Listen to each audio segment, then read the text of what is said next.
My name is Alicio Costa Jr., JWI maintenance lead and mentor on the bus side. I started with VTA in 1999 as a service worker, fueling coaches, sweeping coaches, washing coaches, parking coaches. And it was a pretty good job, but after around 7 or 8 years, I wanted something more. And unfortunately, there was no room for growth on the fuel island or even in the maintenance department without plenty of experience. So I started to look for employment elsewhere. Before I could do that, a business agent from ATU Local 265 approached me to say that they were working on a partnership with VTA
Recording in progress.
Yes, it's been a little while. We'll be convening in just a moment.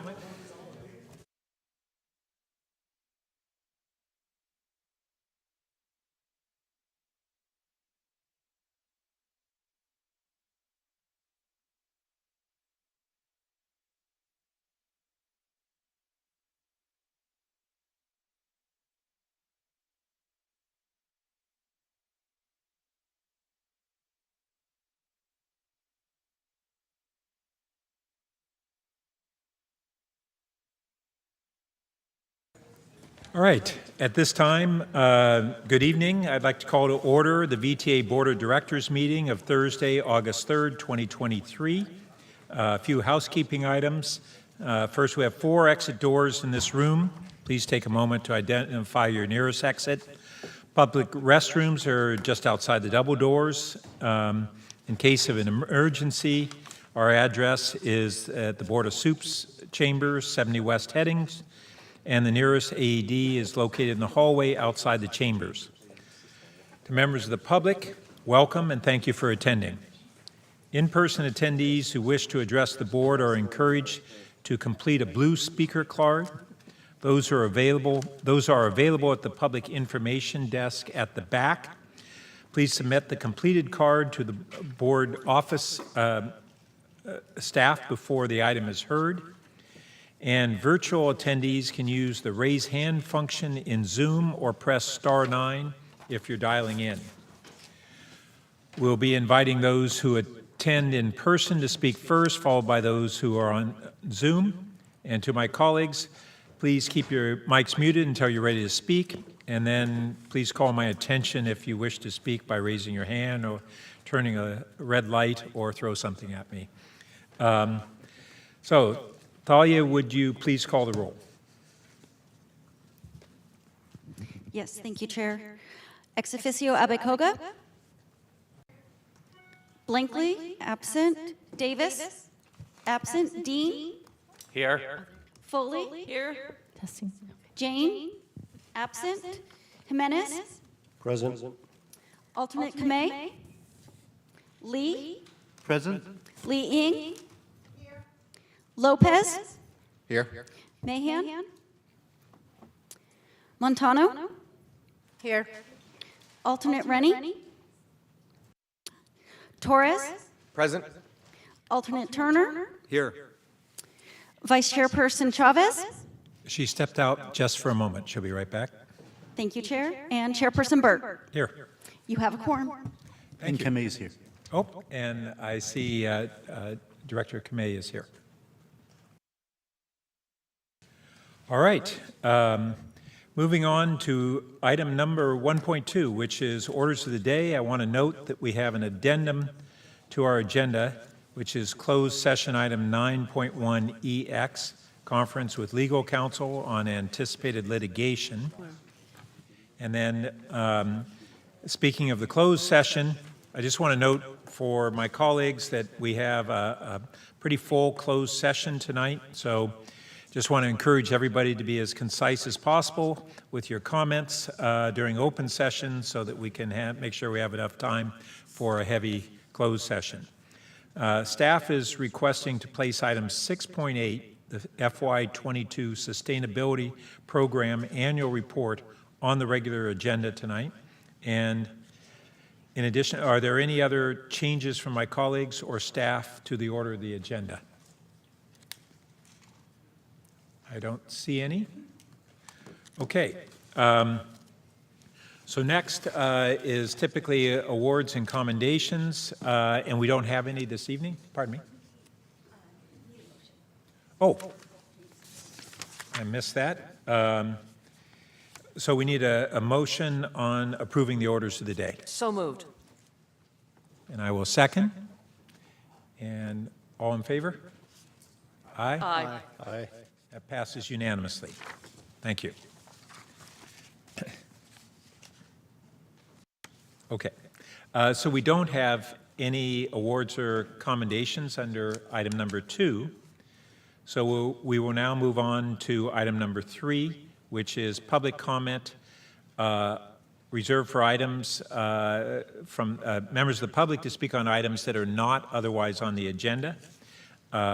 Speakers will have 1 minute to speak, and we have one speaker here in person, James Whiteman. Welcome.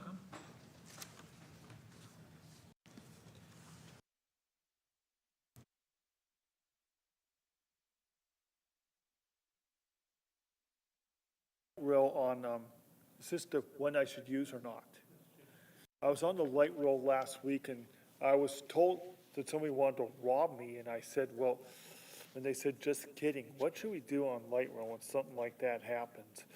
And also, I don't what's gonna be I know you guys in October are gonna make a new plan for BART starting October 30th because we're changing the BART line on September 11th to 10 minutes on weekdays and 20 minutes on weekends. So what is the 500 going to do in that time? Do you guys have any information on that? And also, I'm sorry. I heard that you guys are going to start the light rail wire replacing project again in September. That's going to go all the way to spring. Is that true or not? I think what we should do is when BART goes to 20 minutes on weekends, we have to get light rail, the orange line to go 20 minutes on weekends and maybe 10 minutes on the weekdays. Thank you, James. And do we have any members of the public who wish to speak remotely? Yes, we have one member of the public, Susan. You may begin speaking when ready.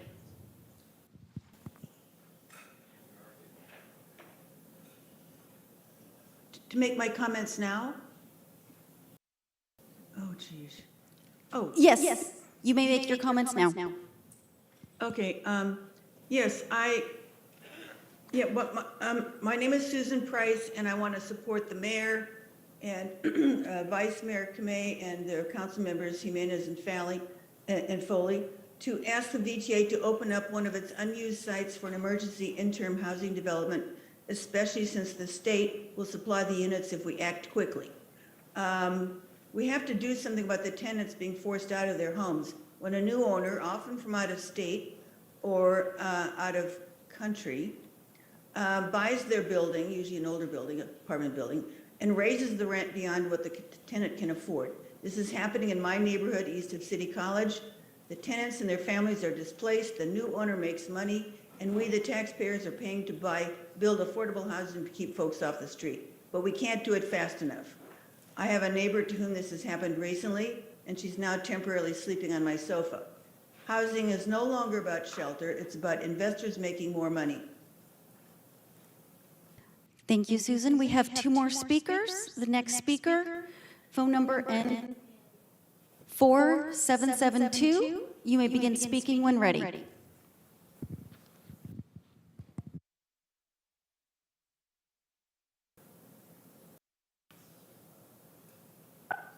Yes, can you hear me? Can you hear me? Yes, we can. Okay, I don't know if this is the time to talk about the Cerrone site or. No, we have that. We have that later on the agenda. It's item number which? 8.18, Chair.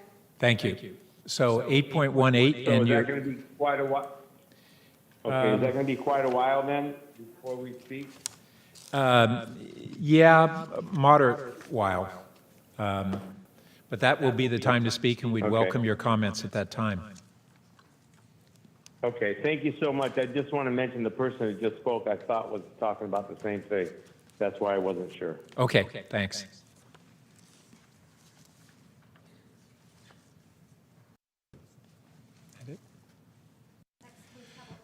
All right.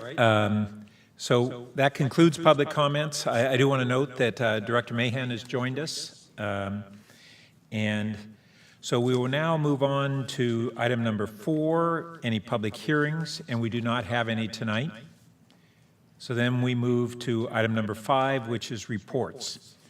Item 5.1 are the committee reports, which we will take public comment for items under this section at the conclusion of all the reports. And so our first is the Citizens Advisory Committee report, and our chair, Howard Miller, will present. Thank you. Welcome. Welcome. Good evening, Chair Burt, Vice Chair Cindy Chavez, and the remainder of the board. It's always a pleasure to be here. We did not have a July meeting. However, in our June meeting, as you know, we are also the 2000 Measure A Watchdog Oversight Committee. We did conclude officially our audit, and we found that everything was in compliance. So thank you guys for that. Thanks to the staff for that.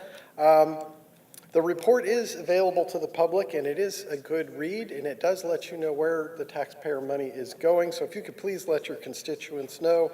It is at the VTA website, www.vta.org/2000, the number written out, Measure A, 2000 Measure A. The report is published there. Again, that's one of our major oversight roles.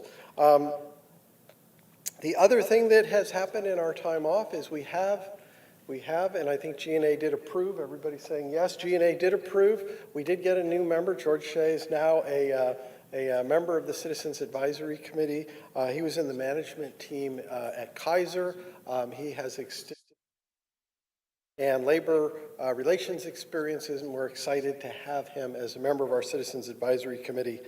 And then I'm going to do it again. I know it's the 4th time, and I have to look at Carmen, because Carmen, there's nobody from your city on the Citizens Advisory Committee. And Cindy has been pestered by me, and so have others. We only have so many connections. We have only so many connections on the committee to find new members. And unlike most of your other committees, which are filled by elected officials, We have a strong echo at the moment. Let's see if we can get rid of it. is that better? It's a little better. Well, let me just make my pitch, because I think you guys have all got it. We're losing our vice chair. She's going to graduate school in New York, and nobody would begrudge her that. But we still have openings on the Citizens Advisory Committee. And in your city, with a massive amount of transit, we should have somebody. Please, you must know somebody. Cindy, who's left the room because I've bugged her so much. We see your lips moving and your hands waving. Maybe we just resolved it. No? No. Yes. Great. So Chair Burt, I think you guys understood my message, so I will leave it with that because that was where I was going to conclude. Great. Thank you, guys. If there are any questions, I'll be available in that 5 minutes if somebody needs. And maybe it's now resolved. I'm not hearing the echo. He turned off the mic. Oh, because that mic is off. Testing. Let's try this. Okay, they want me to try this mic. Really, in 10 seconds or less, the Citizens Advisory Committee is filled with citizens, not elected officials, so we're not on a time clock. People come and go all the time, and we do have 3 openings right now. We will have a 4th next month when our vice chair goes to graduate school in New York. And so I need each of you to consider, especially those with lots of transit, Cindy's not there, within your districts or within your cities. Please, you have well-meaning citizens. We would love them to be on the Citizens Advisory Committee. And I leave you with that. I'm here if there are any questions. Thank you, guys. Thank you. That was much better. Okay. Chair, could I make a brief comment? Yes. Howard, thank you. I did recruit someone to apply, which I'm very excited for, and hope to send more your way. That's all. Okay. So that moves us to items 5.1B through D, and we don't have any reports on those items. So now we'll move on to the Oversight Committee Chairperson's report for item 5.1E, which is the 2016 Measure B Citizens Oversight Committee, and Chairperson Herrera, I believe, is able to provide a brief report.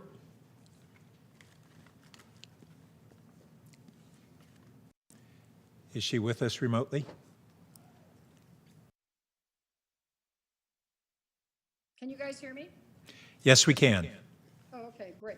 If you could speak up just a little bit. Okay, I'm talking pretty loud. I'll give it a shot here.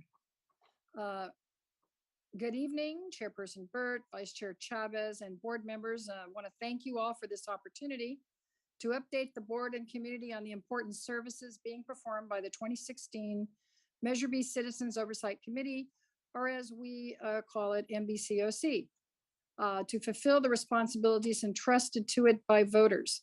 I'm Rose Herrera, former elected official and former VTA board member who now has the privilege of serving as chairperson of MBCOC for 2023. My purpose here tonight is to inform you on the MBCOC's finding and issuance of its annual report on fiscal year 2022. As a reminder for newer board members, the 2016 Measure B ballot required that an independent Citizens Oversight Committee be established to ensure that funds are being expended consistent with the approved program and to also inform the public of its findings. The MBCOC was established to fulfill that charge, and I assure you, my committee colleagues, all very qualified and dedicated individuals, take their responsibilities very seriously and are extremely diligent in fulfilling them. In May, I informed the board that the committee's independent auditor, Moss Adams, the ballot required audit of fiscal year 2022. Moss Adams issued a clean opinion, meaning they concluded that in their professional opinion and based on their testing that 2016 Measure B revenues during the period were expended only on. Also in May, the MBCOC conducted its annual public hearing to solicit input from the community. Tonight, I'm here to inform you that the MBCOC's annual report on fiscal year 2022 was recently issued.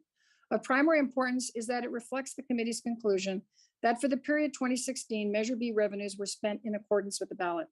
As an oversight committee independent of VTA, it is vital that the MBCOC issue an annual report to our fellow county residents to provide independent assurance that their 2016 Measure B tax dollars are being spent in accordance with the intent of the measure.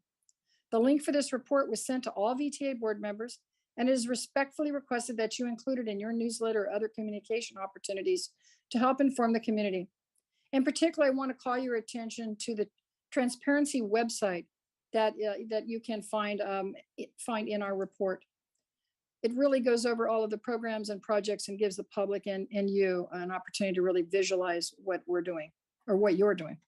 In closing, MBCOC members constantly strive to provide added value to the 2016 Measure B program. This is done by offering independent, informed perspective and recommendations for consideration by the board and VTA administration. This includes best practices, optimizing program transparency, and maximizing community awareness of the program and how it is enhancing the quality of life for county residents. That concludes my report. Thank you again for the opportunity to provide this update. Thank you. Oh, and, oh, now I have the echo. So we'll now take public comment for all the items under committee reports. Do we have members of the public who wish to speak?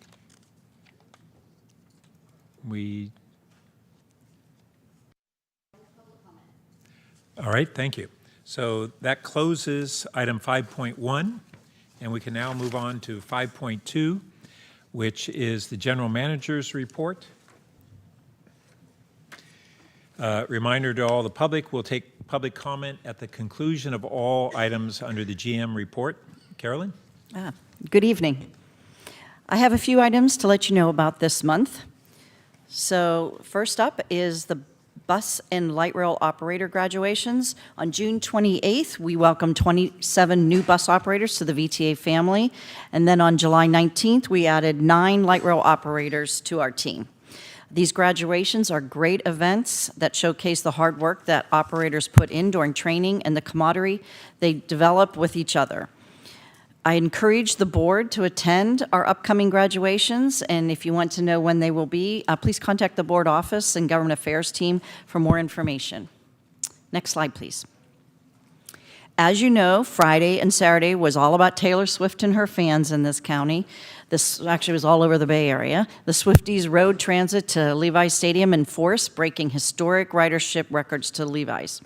We had 23,400 boardings on Friday and 22,000 boardings on Saturday, so over 45,000 boardings this weekend on light rail. That beat our highest ridership event back in 2015 by almost 10,000 boardings. We had some fun taking a life-size cutout of Taylor Swift on our light rail trains during the week, and we shared the VTA friendship bracelets to thank fans who use VTA to go to the concert.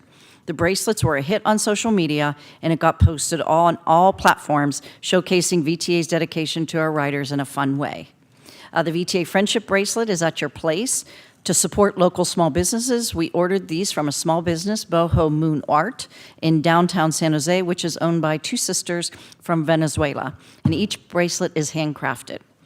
I want to take this opportunity to thank our staff who worked long hours to make this record-breaking nights possible and ensuring rider safety and for providing high levels of customer service. Now I want to give you an update on our workforce availability. I appreciate the hard work of the VTA staff involved in hiring and training new operators. For 3 years, our recruiting and training teams have worked tirelessly to bring in new operators. We've hired and trained 297 bus operators and 44 rail operators. In 2020, we adopted a new approach to recruiting and training, which includes continuously recruiting bus operator candidates, then new interviewing and testing processes for those candidates, increasing the number of training classes per year from 4 to 7, accelerating the pace of new operator pay increases, and marketing the benefits and wealth of career opportunities that a job at VTA can open for people. Last month, our Human Resources and Operations team hosted a 3-day event to qualify bus operator applicants for open positions.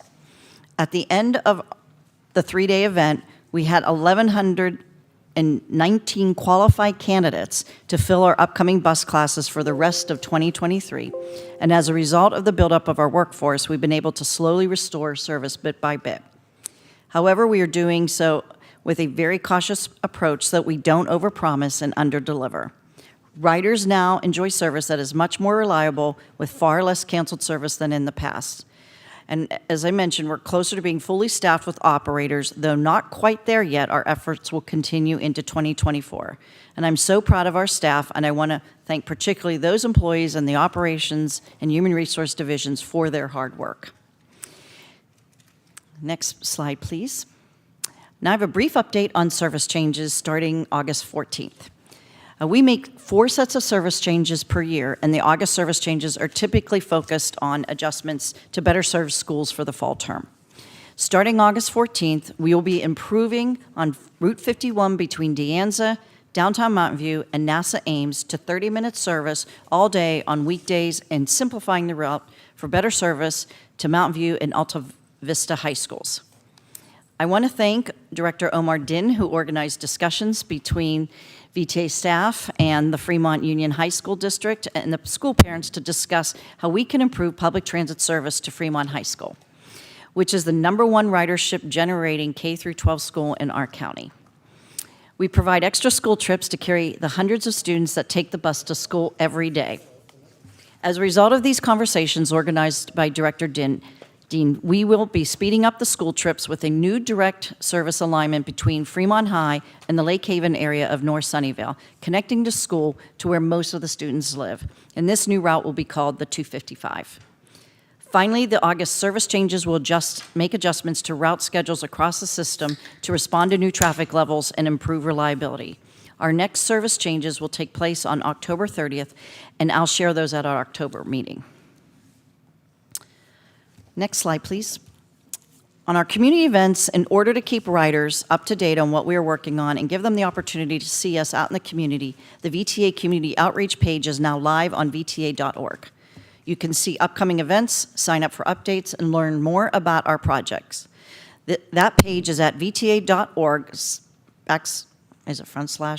/ COPE, C-O-P-E.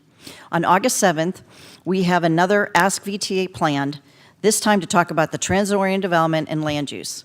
This is a facilitated virtual question and answer session between VTA subject matter experts and the public. Thursday, August 10th, there will be a community outreach open house to discuss the Branham Station transit-oriented development.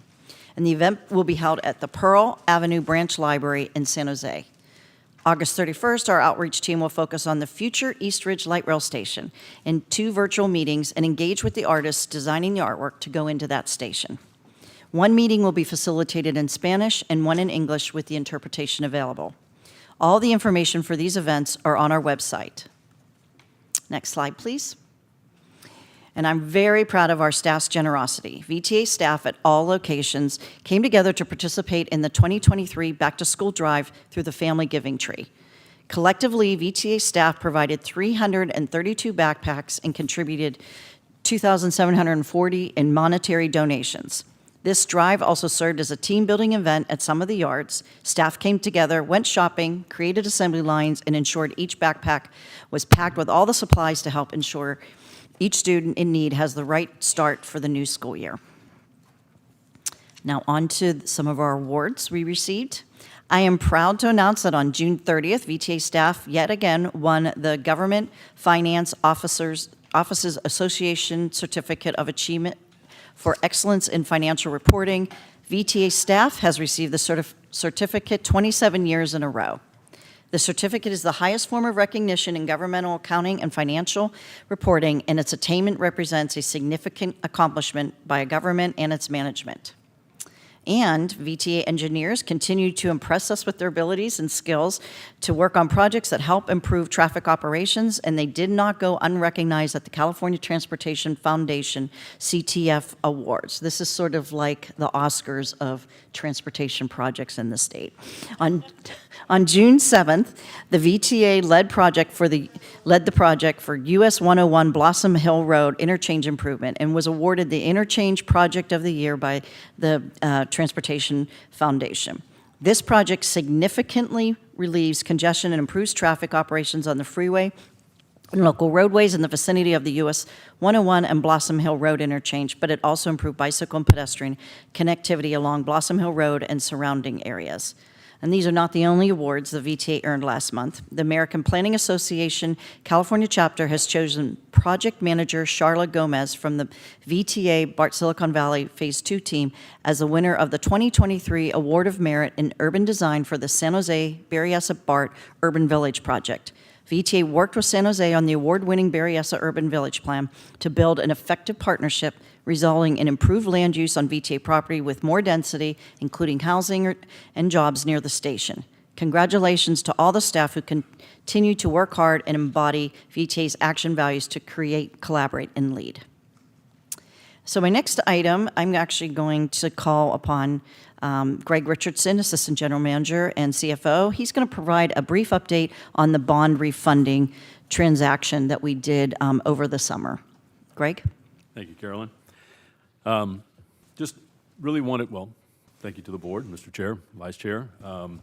We wanted to give just an opportunity to give an update on the action that was taken at the last board meeting regarding the bond refunding, or in other words, the refinancing. So at the June 16th meeting, this body gave staff the authority to move forward with the transaction. And then with the market conditions remaining favorable, as we talked about during that board meeting, and with the authorization that was provided, we were able to go to the market and price the bonds on July 18th. So if you go to the next slide, please. This gives you just a brief overview of the transaction itself. I think one of the main highlights that I would like to put on this is this is the first time in a while that we've been in the market. And as part of that, we went to the rating agencies, and we had a really good conversation with them. And as a result of that, VTA received an upgrade from Standard & Poor's, moving from AA+ to AAA, which was a very positive message for us in going into the market. As the transaction was done, basically there was about $611 million of outstanding bonds. So the third item reflects that as both $235.8 million of 2000 Measure 8 and $375 in 2010 Measure A bonds, the Build America bonds. So that $611 million of bonds was then refunded by utilizing par amounts of only $559.5 million. So that's a positive transaction that occurs where we were able to refinance $611 million with only $559 million. So that's a very positive gesture from a debt perspective. As you go through, you'll see the present value savings we generated was about $12.1 million. When we presented to the board in June 16th, it was anticipated to be maybe about a $3 million present value savings. So we were able to do better than that. And in fact, both transactions, even the transaction that resulted in us getting out of the swaps and terminating the swaps, both transactions actually came out with a net positive number.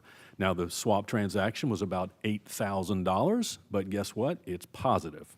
So we're good with that. The next slide. Oh, I'm sorry, I do, if we can go back one slide, I do need to make sure that I recognize those who participated, at least from the bonds perspective. So this group of folks, Wells Fargo and JP Morgan, were the co-seniors on this particular transaction and did a phenomenal job for us, along with the support of the other underwriters as part of this team. The next slide, a little busy, but I think it's something that I wanted this group to see and understand. It reflects the orders that we received for each maturity of the bonds that were issued. And what it reflects is really how well received our credit was in the public market.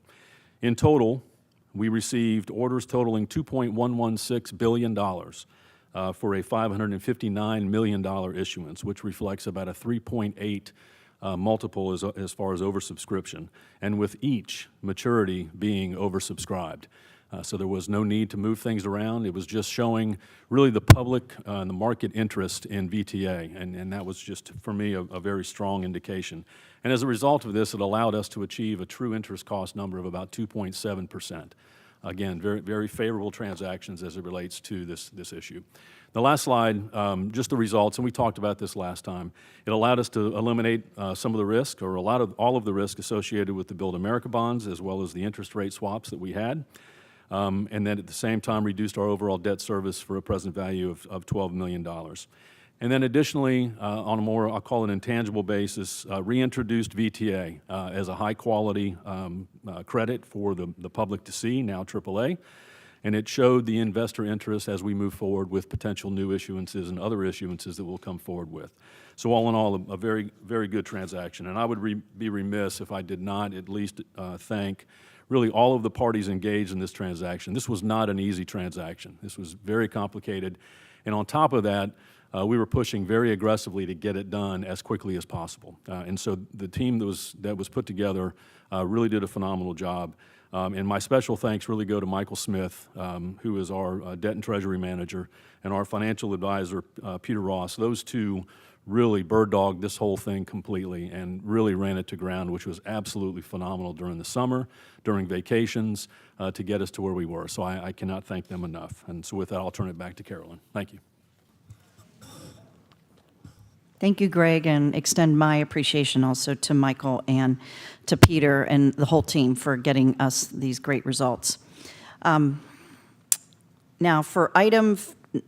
I'll move to item 5.2A, the Government Affairs Update. The written report is in the online packet, but I'd like to call Jim Lawson, who's already there, the Chief External Affairs Officer, and Aston Green, Chief of System Safety and Security, to provide a brief update on Assembly Bill 1735. And Hi. go forward. Thanks. Thank you, Carol, and members of the board. I am very, very pleased to tell you that Assembly Bill 1735 by Assemblymember Evan Lowe was a VTA-sponsored bill to provide order protection for employees and staff here at VTA. This is part of an ongoing effort on the part of VTA to provide more and better security for our employees and the people who ride on our transit system. Is it a perfect answer, and will it solve all of our problems? Absolutely not, but it is certainly an important step forward. We're really gratified by the support that we received from our colleagues at ATU, SEIU, AFSCME, and other unions to get this to the finish line. The governor was happy to sign it, and we now have that ability. What we need to do at this point is to set up the process and procedure to make sure that the rights and dignity of those involved are protected. And to that end, I'm going to ask my friend and colleague, Aston Green, our Chief of System Security, to walk you through the details about the bill. Aston? Yes, thank you.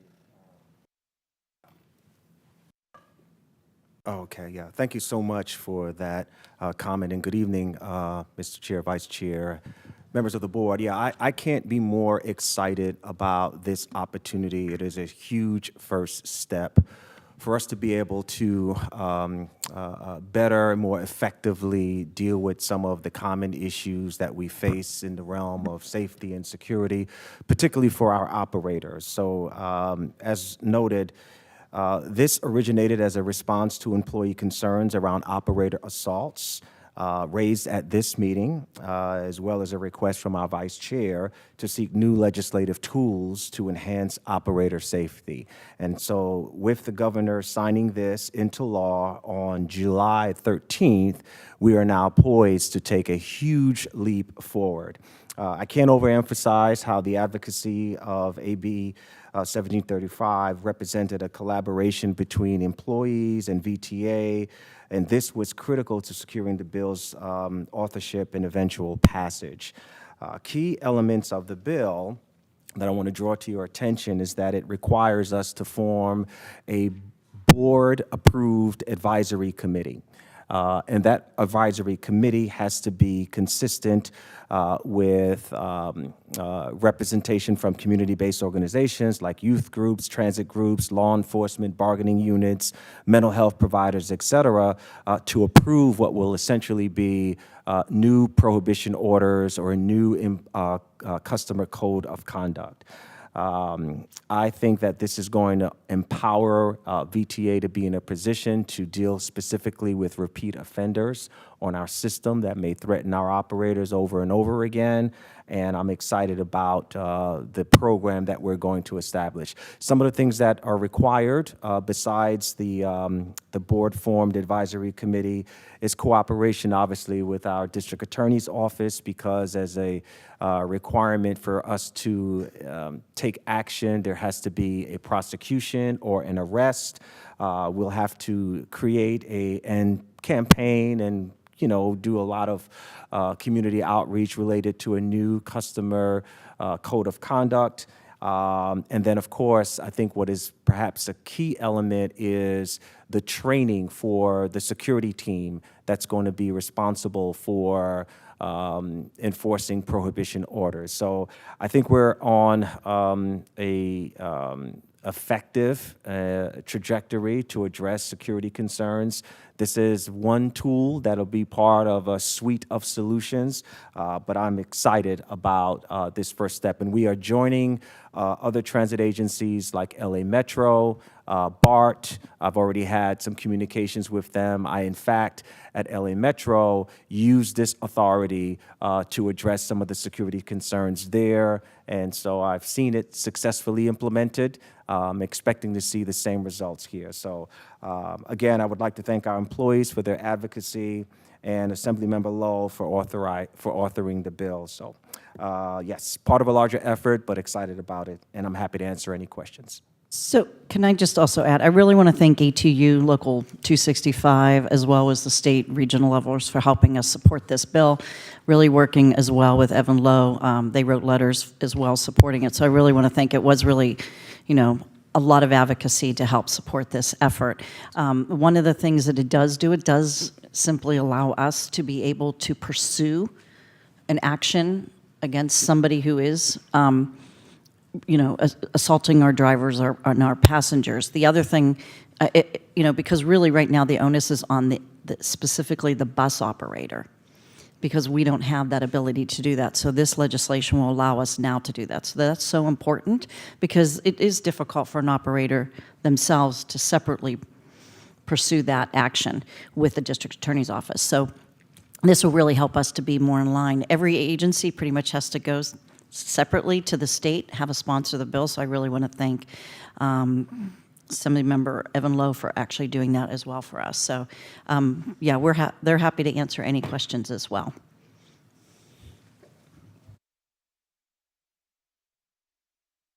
Yeah, that concludes my report. So any questions on any of it is welcome.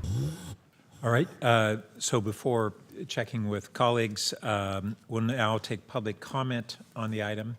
And we have one speaker, Eugene Bradley, remotely, and I don't know if we have, oh, welcome.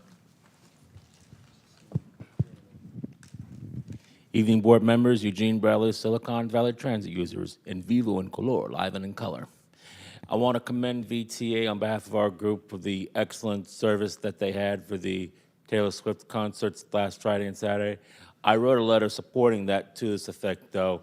I sent a separate question about the BART end of service, which people tragically got stranded for hours. Not very good on that end. But I got to commend VTA for their excellent service. One thing that was missing, I felt, based on the general manager's report, what were the bus ridership numbers for the 55, 57, 59 for both the concert nights? I felt it would be more complete to have that information. Also, I sent a separate letter to General Manager Cano as well as customer service regarding a first-time transit riders guide that my group wrote a few years ago that I still published on social media. Let's work with VTA staff and customer service to get a one-page guide for bus and light rail, how to use it for people. Thank you. Oh, I'm available for any questions as well. Thank you. And do we have any remote speakers? Yes, Chair, we have one. I also want to note for the record that we did receive the 2 written comments from Eugene Bradley, which have been posted on the website, as well as staff's response to his questions. We have one member of the public on Zoom. Sarita, you may begin speaking when ready. Hi, this is Sarita calling. I am a San Jose resident. I truly appreciate VTA listening to the local residents. I am calling to support designating the VTA Saron Yard as a tiny home site. Since the Saron Yard is located in a commercial area, we believe that may not have an impact on the community. So please look into that location. Thank you. Okay, and just so members of the public know that the Cerrone item is upcoming on the 8.1? Yes. 8.1. Colleagues, Director Jimenez. I have a question. Mr. Green, you had mentioned that you had seen, and this is related to AB 1735, that you've seen it effective in LA, I think. And so is this legislation strictly, because that leads me to believe that, for example, that LA's been implementing something similar to this already. And so does the state legislation just simply allow VTA to do that? And yes, every agency needs to go essentially get something passed? Is that the way it works? Yes, exactly. We were added to the list of transit entities in the state of California that have prohibition authority. And to Carolyn's point, essentially, it allows us to step in and prohibit someone from entering the property if they violate it, as opposed to having, or the need for having the operator have to testify, write a statement for those similar behaviors. So that's how I've seen it effectively utilized. And so thank you for that. I didn't know the sort of the way it worked in the list and such. The other question I have is, oftentimes with any law, with any piece of legislation, whether at the city level, Canada, whatever it may be, enforcement's always a key component of that. And so how do you envision this sort of being implemented as it relates to the enforcement part of it? Yeah, I think that's a critical piece. Obviously, you have to have a well-trained enforcement staff, right? And whether that's security or law enforcement, you want to make sure that that training is inclusive of implicit bias training. And I think that's one of the key elements of why the advisory committee is so key, because they approve that training. And so once you have that trained staff, you have a really good program to modify behaviors, right? The ideal is to use the prohibition authority to eventually shape and model the behaviors that we want in the transit system. Right. I've also had experience with this sort of program at MARTA. And I remember being asked by a board member the question about, well, what happens if you prohibit someone for a particular behavior and they come back on the system? How are you going to find them, right? It was a legitimate question. And at the time, the response was, well, if they come back on the system and they are well behaved, then our mission is accomplished, right? The objective has been achieved because they're no longer behaving in a way that's going to be offensive to other riders and in violation of our prohibition orders. So that all is centered around the training. And then, of course, what's also part of the law is the ability for those persons who may have the orders to appeal. So I've seen things like transit courts or arbitration programs or opportunities for individuals to have diversion as opposed to being prohibited. Maybe that is a connection to supportive services if they may need that. So it's programmatic. The BART program really has not just the enforcement piece, but the supportive piece to deal with some of the challenges in a humane way. So I think it's not just enforcement, it's engagement and finding the best solution for dealing with some of the challenges that we face on the system. Okay. All right. Thank you. Thank you. I appreciate it. All right. Any other questions for the Director Lopez? Thanks, Eugene, for your comments. I also wanted to thank our staff for their work. I was one of those almost 50,000 riders taking VTA, and tremendous work. I also want to recognize all the collaboration with Caltrain and BART that our staff undertook, and their patience in answering some of my questions as to how they're preparing. And I want to thank Vice Chair Chavez for helping relay my concerns to Caltrain and helping inform their service as well. So really tremendous all around. Clearly there's things we can learn from, Eugene, as you mentioned, or other agencies, but really incredible work by all our staff. And Director Lee. Thank you. Regarding the AB 1735, this infraction is going to be punishable. It says is not exceeding $75 for the first offense, and then I think subsequent fine is $250, or community service, right? Correct? Right.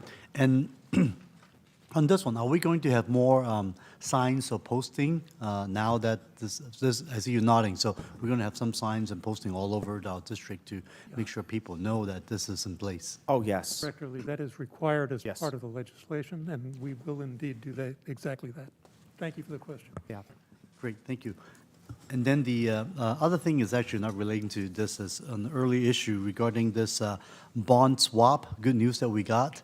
I just want to say thank you, Greg, and the team for the really amazing somersault financially to make that happen with our initial expectation to save about $3 million to now saving over $12 million of existing debt obligation. And I just want to see, how can we be so off on that numbers? Is it because of the fact that we weren't expecting a upgrade of our rating, and because of the upgraded rating cost, our interest rate even drop further to give us additional savings? I just wanted to maybe understand that a little bit. Thank you.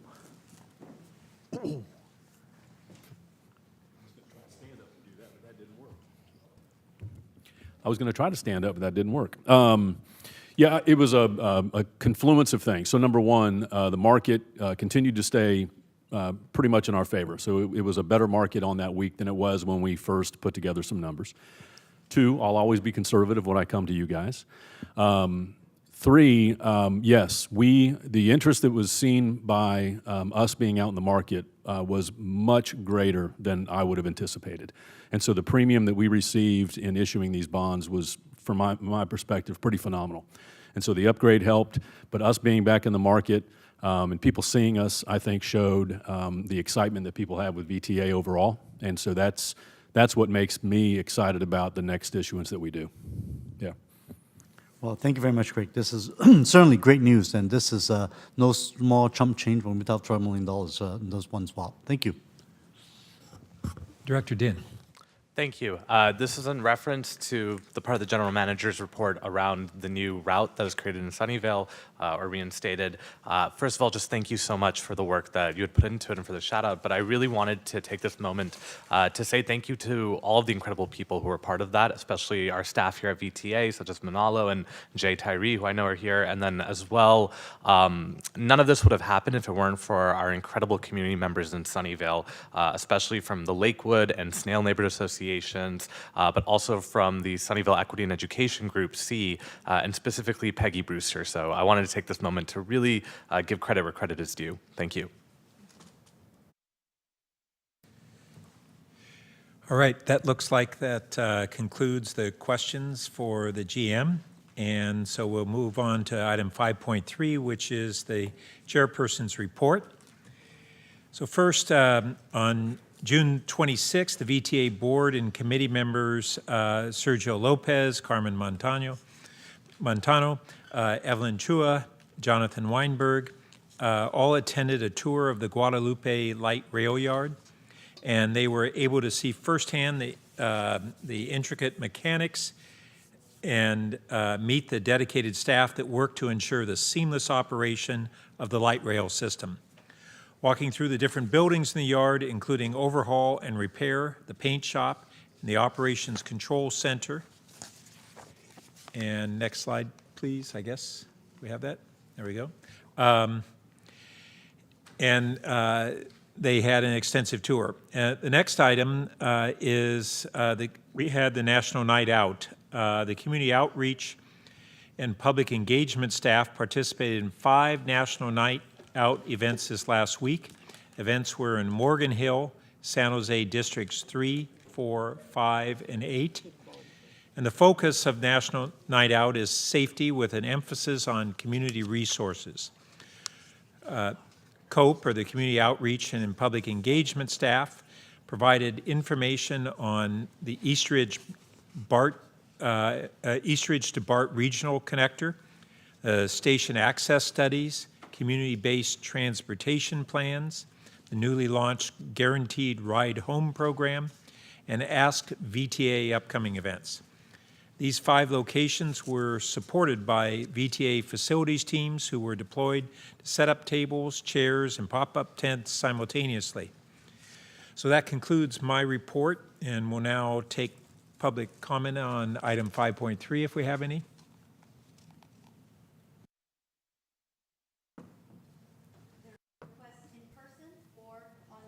Chair, this is Elaine. There are no hands raised in Zoom. Thank you. So we'll now close public comment. Any questions on this item? Okay. Moving on to item 6, which is the consent agenda, items 6.1 through 6.7, and item 6.9. So members of the public who'd like to address the board on a consent item, please raise your hand now or press 9 on the phone. Colleagues, is there anyone who wants to pull a consent item or add an item to the consent agenda? Yes. Second. All right. Second. Great. Any public comment on consent? None? So we'll now close public comment on consent, and all in favor? Aye. That passes unanimously. Great. And so we'll now move on to item 7, which is the regular agenda.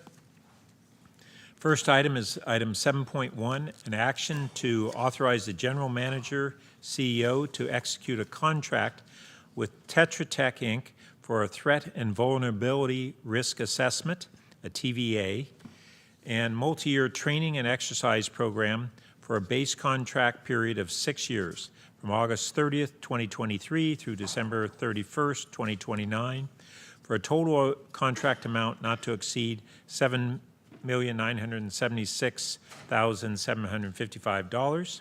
Aston Green, Chief of System Safety and Security, and Lynn McFadden, Principal Safety Auditor, will provide the report. Welcome again. Thank you again. I think this opportunity here before you is another critical piece in our growing and developing security program. Next slide, please.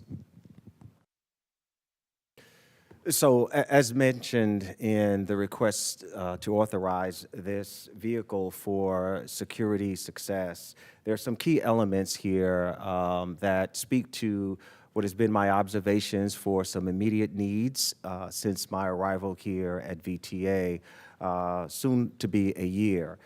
Key elements of this contract will provide a threat vulnerability risk assessment, a review and implementation of training associated with a national incident management system plans and procedures, a multi-year training and exercise plan that will incorporate the region's interests as they intersect with VTA's emergency management and system security strategies, a training gap analysis to improve the capability of our staff in-house so that we are not 100% reliant on contract support, but we can build a emergency management program internally, program and mitigation facilitation that pertains to development of our emergency operation center functions and capabilities, review and updates of all of our emergency management plans, COOP plans, emergency operations procedures, and the training associated with those plans.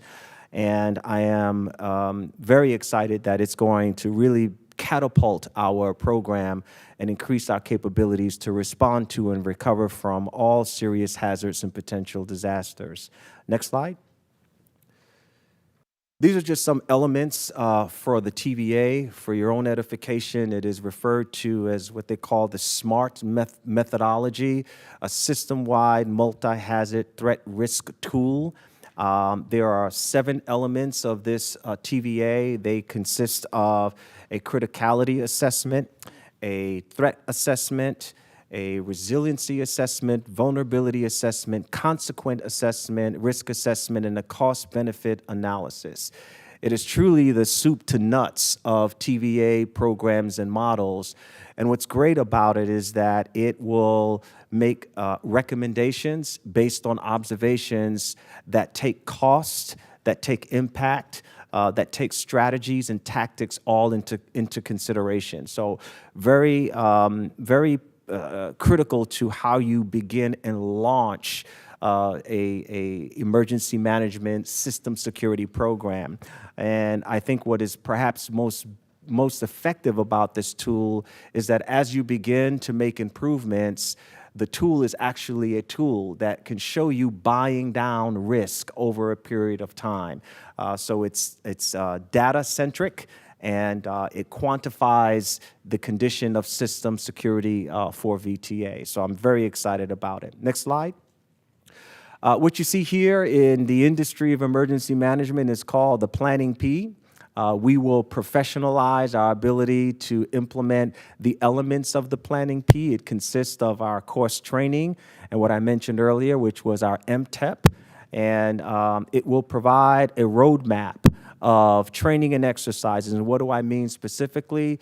Those are seminars, tabletop exercises, functional exercises, and full-scale exercises that bring all of our local partners together, first responders, community-based organizations, private sector entities, so that we are, as a region, increasing our ability to respond to various hazards that are directly impacted that directly impact our transit system. You see a 2 to 3 year cycle. That is the cycle of what is called the Homeland Security Exercise and Evaluation Program, and it culminates in corrective action plans as a result of after-action reports. So this methodology is a proven strategy. Very excited about seeing this contract resource address this need. Next slide.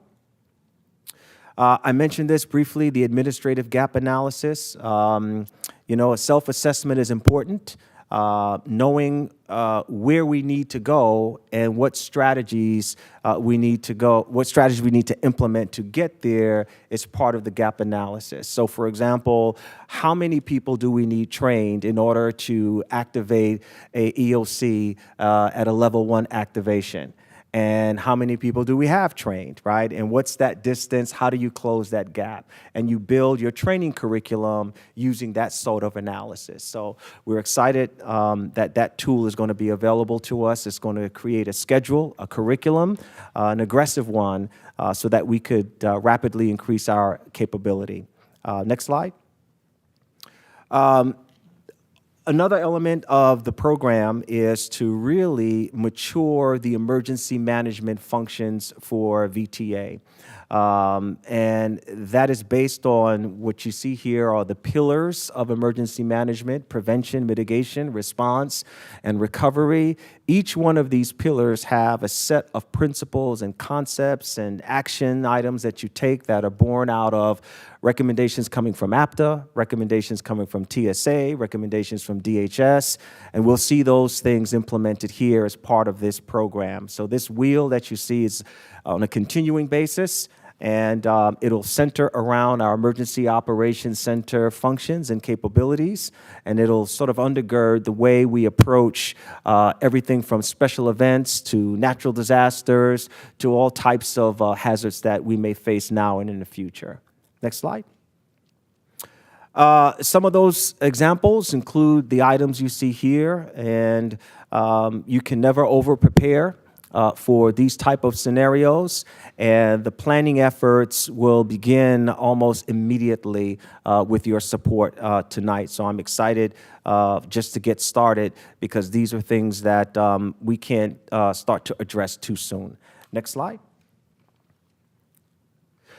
So why are we doing this? Outside of the National Infrastructure Protection Plan, the National Response Framework, the 2020 recommendations for transit agencies for preparedness strategies, the 9/11 Commission Recommendations Act, you have all of these other requirements that we are expected to adhere to as it pertains to our ability to deal with homeland security threats, natural disasters, emergencies, special events. What you see here are all of the boxes we'll check as we move to support this effort. And we can't, as I said, do it too soon. And with that, I will take questions, but I did want an opportunity to introduce our principal project lead from Tetra Tech, just to describe what would be some of the initial steps that they would take immediately beginning next week with your support for this initiative. Christina Parkins has experience with transit agencies across the nation. And Christina, I'll let you introduce yourself and talk about how this project is going to unfold with the board's approval. Can you hear me? Yes, thank you, Chief Green. Thank you, Mr. Chair and members of the board. I'm very grateful to have an opportunity to speak with you tonight. Our team at Tetra Tech, as the chief has shared, while we do have emergency management professionals, myself and our project manager have both worked directly for transit organizations. So we understand the importance of not only bringing together the safety, security, but the emergency management aspects and working with our partners. That's what we call our clients. We consider them partners to really build their relationships. We've been doing that now for almost 20 years with partners across the nation, including Amtrak, MARTA. We work with Lynx in the city of Orlando, Florida, with the Massachusetts Bay Transit Authority, where we're currently helping them take their suite of plans and put together a foundational document. Many of these things are what we are looking forward to very quickly coming aside your team and joining to do. By being a California-based company, we're of course excited for this opportunity.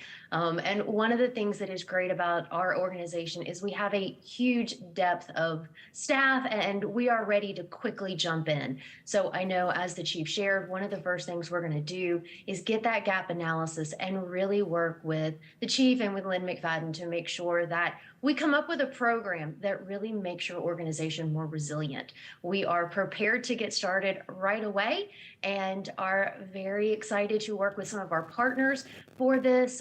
We have really brought together, I think, a strong team, including a micro woman-owned business from there in your area. We also have brought together partners who focus on traumatic events and being able to make sure that as we do your exercises and as we look through your plans, we're looking at not only the emergency management, safety, and security side, but how events may actually impact not only your personnel, your organization, but your community. So thank you, and very excited again to hopefully begin this opportunity very soon.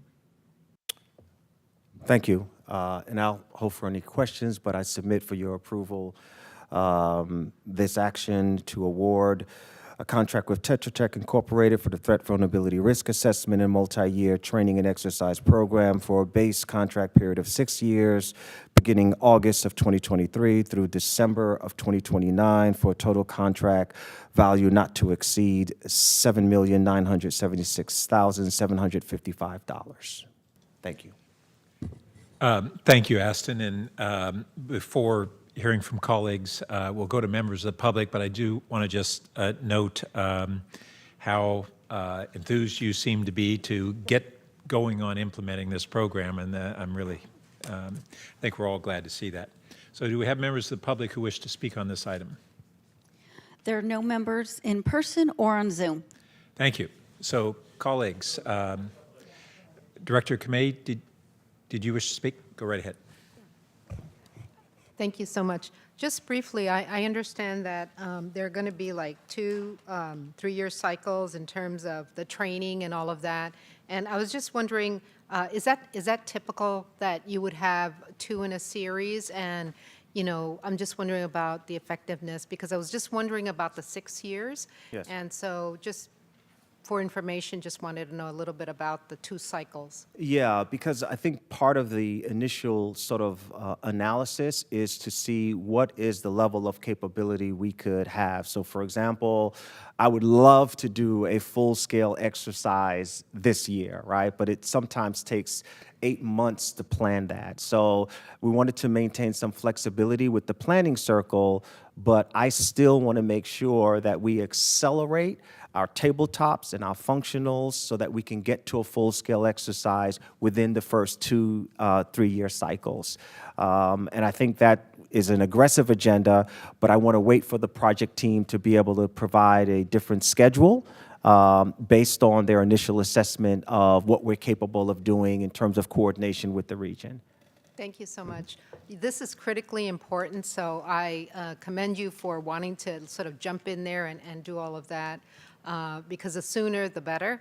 And certainly I think that it's a good thing to do. So thank you. Thank you. Director Turner? I was going to move to approve. Great. And a second? I'll second. No, I had Oh, sorry, I missed.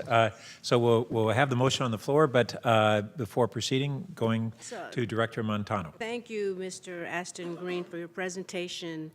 I had a couple of questions. So I guess not really for Mr. Ashton Green, but for our VTA staff. Don't we already have something like this in place, emergency? And don't we already work with our Office of Emergency Services in the county?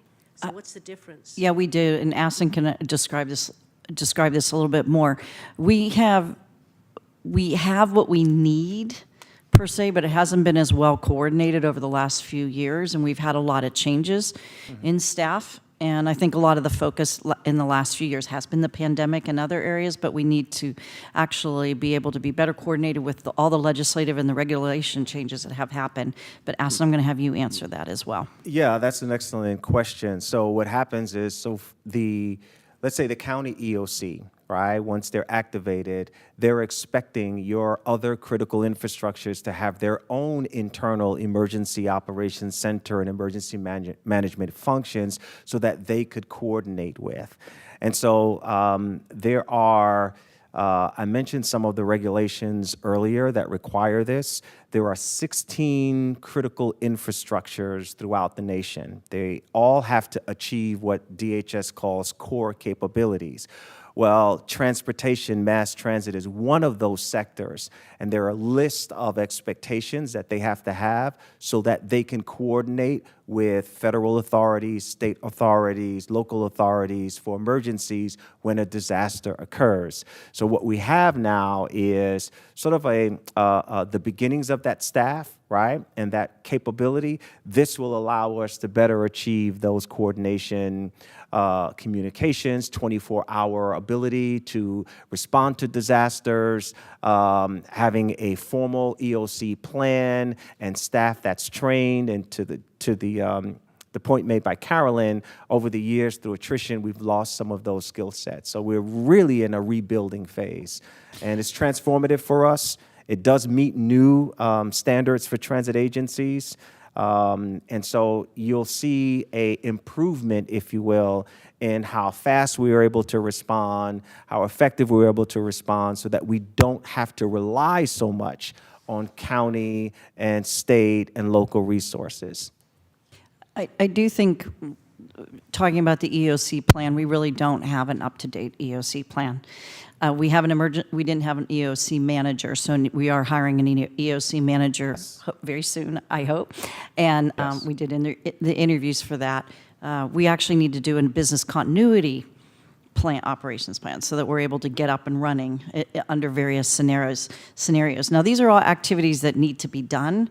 I think they've just have either, I don't know if they weren't done in the past or what.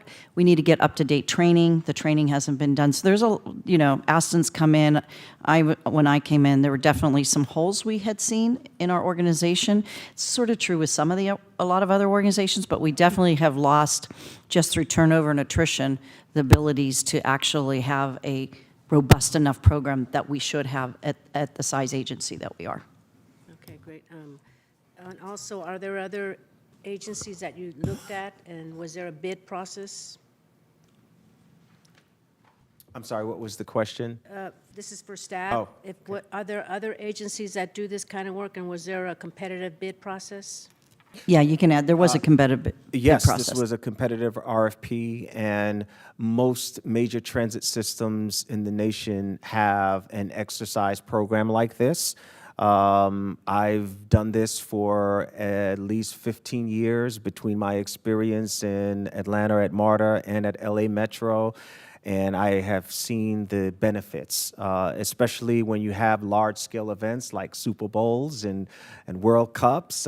These kind of investments prove their value over time, so you do find them pretty resident in terms of staff and resources in major transit systems. So I was surprised that we don't have something that's as comprehensive as his agency, the agency in place. Actually, it's rather shocking because we should always be prepared. I agree. So I do feel that we do need something like this. But one last question. So I represent the city of Milpitas. So how will you work with our city to make sure that there's that coordination? Yeah, excellent question. You've heard me mention, and it's actually explicit. The multi-year training and exercise program begins with a workshop. That workshop invites all local jurisdictions, because what we have to do as part of this program is develop MOUs, MOAs with all jurisdictions, and they participate in those full-scale exercises, so that in the event that we do have an incident where we have to coordinate, that the day of the event is not the first time that we're seeing each other. That's one of the values that we'll bring to the region, and so we'll be reaching out. Okay, great. And now, just to let you know, our city is one of the few cities that has a ambulance, a fire department, so you'll be working with them. Good. Okay. All right. Excited to. Thank you. Vice Chair Chavez. Thank you. And Aston, you know, I think this is one of the first times I've heard you at the full board, so congratulations. How long have you been with us now? 10 months now. All right, 10 months, and you're already putting yeah. us to work. Okay. So I want to ask a distinguishing question between the public safety work and the OES work. And this feels more like the Office of Emergency Services work versus the overall security of the organization. Is that accurate, or are these being combined? There is some connective tissue there. So, for example, the threat and vulnerability assessment will have a direct impact on the security-related initiatives. That data will be utilized in sort of combination with our APTA peer review. So the TVA, the APTA peer review will help to steer things like recommendations for our security program. That's our law enforcement contracts, our security contracts. And the intersectionality there is, if you remember the pie that I showed you in terms of emergency management, the response section, that's where you find your first responders. So when we activate our EOC, with trained staff, there's a law enforcement piece there, there's a fire piece there. So that's how they all kind of play in the sandbox, if you will. Okay. So with that, there is a concern that I have relative to the approach, and that is that the point you raised about how many of the skills that you're discussing that need to be refreshed on an ongoing basis, I think that's 1,000% right. And I think developing internal training and making sure that critical staff aren't missing for months, and then we have an incident and we don't have a critical staff person, I think all of that makes a lot of sense. The concern I have over the length of the contract and the investment is that I don't understand, and because the contract isn't included here, I don't have the scope, and I don't actually understand the details of the approach you're taking. What I want to make sure of is that the investments we're making are doing the deep leader training that we need in the organization, and the span of the contract in terms of external training. I would very much like to understand, what are we buying that embeds the internal training and infrastructure into the organization.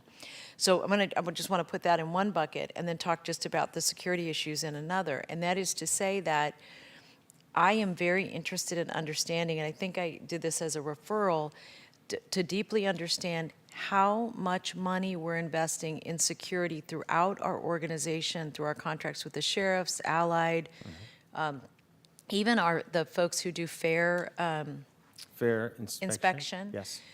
Because I think, and I would just say this to all of you, that the situation we're facing over the next 5, 10, 15 years, as we're all trying to do more recruiting for, public safety officers, is that we're recognizing that we're going to have to be much more rigorous and disciplined about how we're investing resources to make sure we have the overall protective services that we need for VTA. And I think the point that Mayor Montano raised about the connection with all of the OES offices or the emergency services offices is really, really critical, and you're such a core infrastructure to that I recognize that both paths need to be built up rather robustly.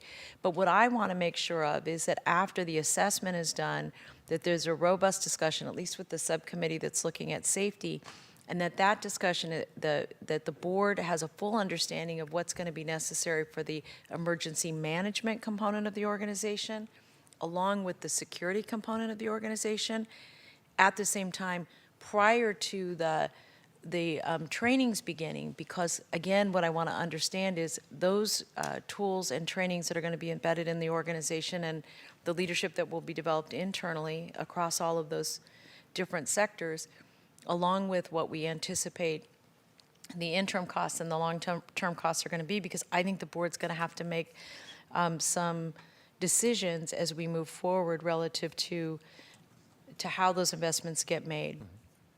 And so anyway, that's really for all of you, but also to say, Aston, I think what you're bringing us up to a whole different level, which I love, and I want to make sure that the investment is one that's going to have long-term implications for us that don't require us to be so consultant heavy. And then the last thing, I just want to make two more points for you to be able to respond to. One is that, and really this is for you, Carolyn, is that when we are doing contracts, particularly that relate to the overall functioning of the organization that looks at lots of job classifications, I want to make sure we're including line staff when possible in the evaluation and assessment of the partners that we're bringing in, and we didn't do that in this instance. And then the second thing, which is not solely on Aston, but I'd like, to me, this is a cultural, like if we're all about cultural change, we're going to bring line staff in to make decisions about our contracts. But the second thing is that as we're looking at DBE opportunities, part of the reason I think this contract is so interesting is that the DBE is relatively low, even though I think there are lots of contractors, and a lot of these contractors aren't even from here. So I just want to, I'm not saying that relative just to this contract, it speaks more to these kind of bigger cultural initiatives and changes that we're trying to make in the organization. So, but for you, Aston, I'm just interested in the main part of bringing back the contract, because the way that this is written, it says that $1 million is embedded into the 24-25 biannual budget process, and that the rest of the contract will be addressed as part of other budgets. And what I would just say to all of you is that I think that means that it should come back to the board before the next phase of expenditures go into the next phase of the budget, of the contract. Do you want me? Yeah, I could If you can respond. sort of clarify the budget So the discussion, budget- because I'm not sure if it's different budgets, Yeah. different years, or in different budgets, not the transit operating budget. But if you can just give it, but I do, Yeah, the way I do the- agree with the- you, Vice Chair. Yeah. I think the way we structured the contract was so that we do not have it's a deliverable-based contract in terms of scope, right? But we did not want to have an itemization within the first year that we would not be able to achieve. And so what I was able to determine was that within, and we worked with our contracts and our finance team, that within the first year, that's going to be heavy on our planning services, that I'm not going to have a full-scale exercise. I don't think I'll be able to have a full-scale exercise within the first year of the contract. And so my budget was not going to support a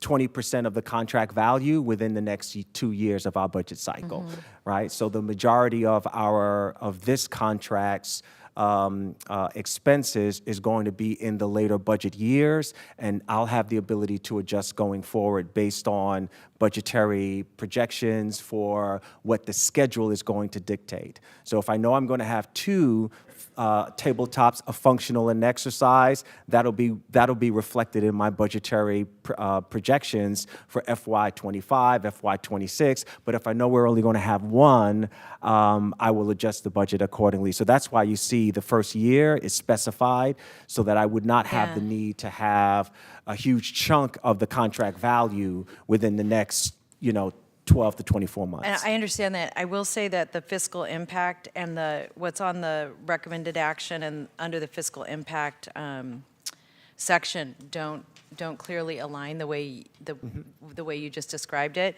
But what I would just say is that I think after you come close to spending $1 million, there would still be value in the check-in. And I also know that the way we normally structure contracts allows us to end a contract at will if necessary.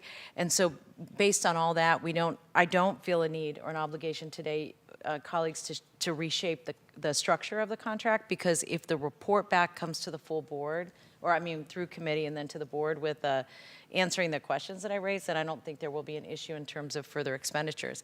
The other thing I would say is at the end of the first year, my expectation would be that you'd have a work plan that would say, here's how much money we're going to draw down for these elements. And so at that first year, if you can present the work plan again to the safety, because we have a safety committee, right? Yes. Okay, good. I'm not on it, right? Yeah. And forgot? Okay, so anyway, so it'll come to the safety committee with enough time for the board to be able to weigh in. And again, because I'm very interested in those, in how we're funding the resources and the culture change and the other issues that are going to be, that will stay in the organization versus how much we're going to pay people to not train us to do our own thing and then have to rely on them for the rest of our existence, which I know is not what anybody wants. Colleagues, is that clear, what I just requested? Yeah. All right, good. Anybody concerned about it? Because I know there was a motion on the floor. Oh, I made it, right? No, you made the motion. Are you comfortable with the recommendations that I've made? All right, thank you. Thank you, colleagues, for indulging me. And thanks, Aston. And Director Lee. Thank you. Carolyn, you earlier mentioned about the situation of the EOC manager, that we're still hiring one. Just want to check in with you. So since we don't have one right now, how would it happen? Let's say if we have an incident in a week without this person being hired, who would be the EOC manager or director? Just for background for our county, when we had our EOC activated during the COVID times, it was kind of a, don't worry, Evelyn, I'm not going to make you be the EOC director, but No. James Williams and Greta Henson were the EOC directors, which are like the top two attorneys of our county, which is very unusual. But I just want to ask, how do we do it over here in VTA? Typically, it's, actually, right now, we do have people. So right now, if we had, the EOC director would be Aston, and then some of his additional staff have management roles. The manager now would come in. I'm assuming the manager will lead a lot of these Yes. activities, manage this contract, make sure we're trained appropriately, making sure that we make any changes, because every week, the EOC can change. People on vacation, we need to who's the backup, so we have 1, 2, 3s. And there's alternates for everybody. So we do have it organized. We're just right now to define what those roles are, to make sure that people in those roles get those trained, the appropriate up-to-date trainings. All that needs to be done. Great. Thank you. Okay, anyone else? All right, then we're ready to vote on the motion. All in favor? Aye. Aye. Opposed? That passes unanimously. Yes? Come in. Vice Mayor. All righty. So now we'll move on to item 7.2, which is to receive a presentation on VTA's Joint Workforce Investment Program. Steve Jovel, our Transportation Superintendent and Service Management, and Harpreet Singh, our ATU JWI Director, will provide the report. Welcome.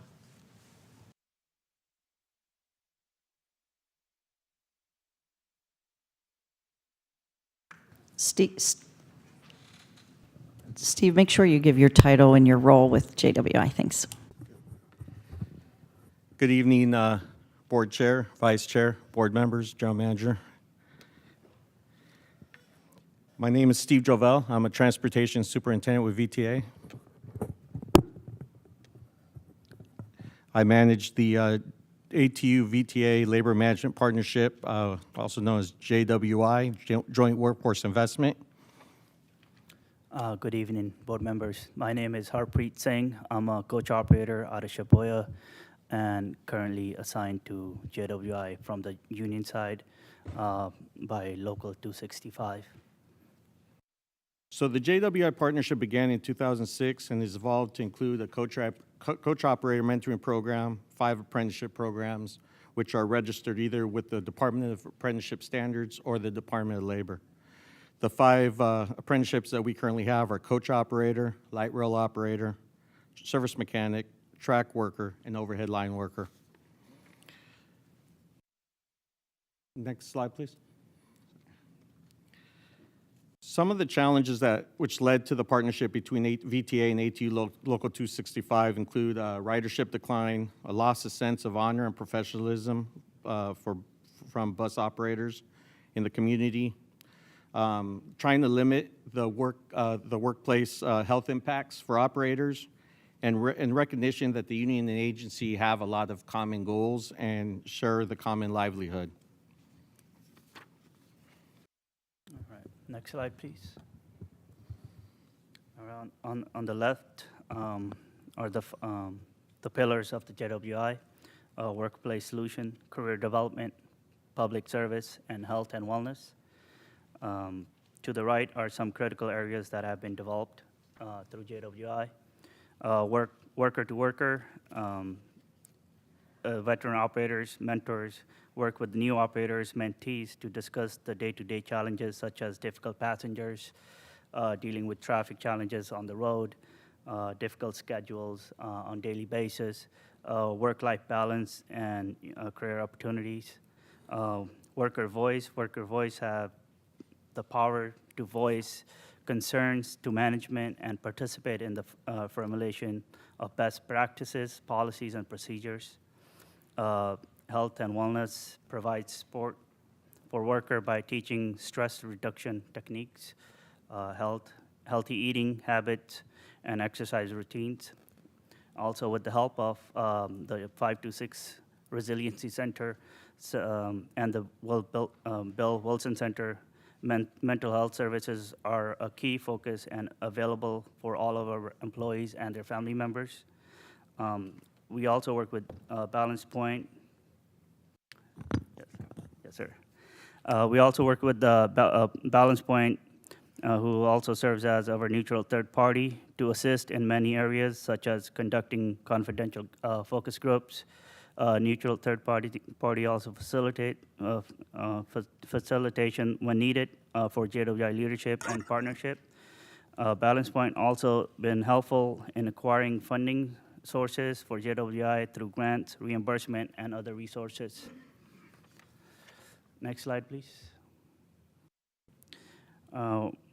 Workplace solution and career developments were the focus that led to creation of our mentorship and apprenticeship programs. The 2 coach operator and light rail operator are our 2 apprenticeship program that were are the first apprenticeship program that were created in the country. Both apprenticeship programs are 18-month long, and all the new operators are paired with a mentor, a veteran operator, to acclimate to the new career and for support. Next slide, please. All right. JWI is a national model for mentoring and apprenticeship programs in public transportation. VTA has assisted in creating labor management partnerships through California Transit Works in California and International Transportation Learning Center across the country. Career Letters also impacts is also on the union side, with Jermaine Gibson and Alicia Acosta working for ATU International's newly created Workforce Development Department. ATU International has become the physical agent for California Transit Works, with overseeing of $10 million on development and technical support for creation and support of labor management partnerships. Next slide, please. So here we focus on the JWI Career Ladder. We have the 4 programs. Excuse me. We have our 4 programs on the maintenance side, which are modeled after the trades.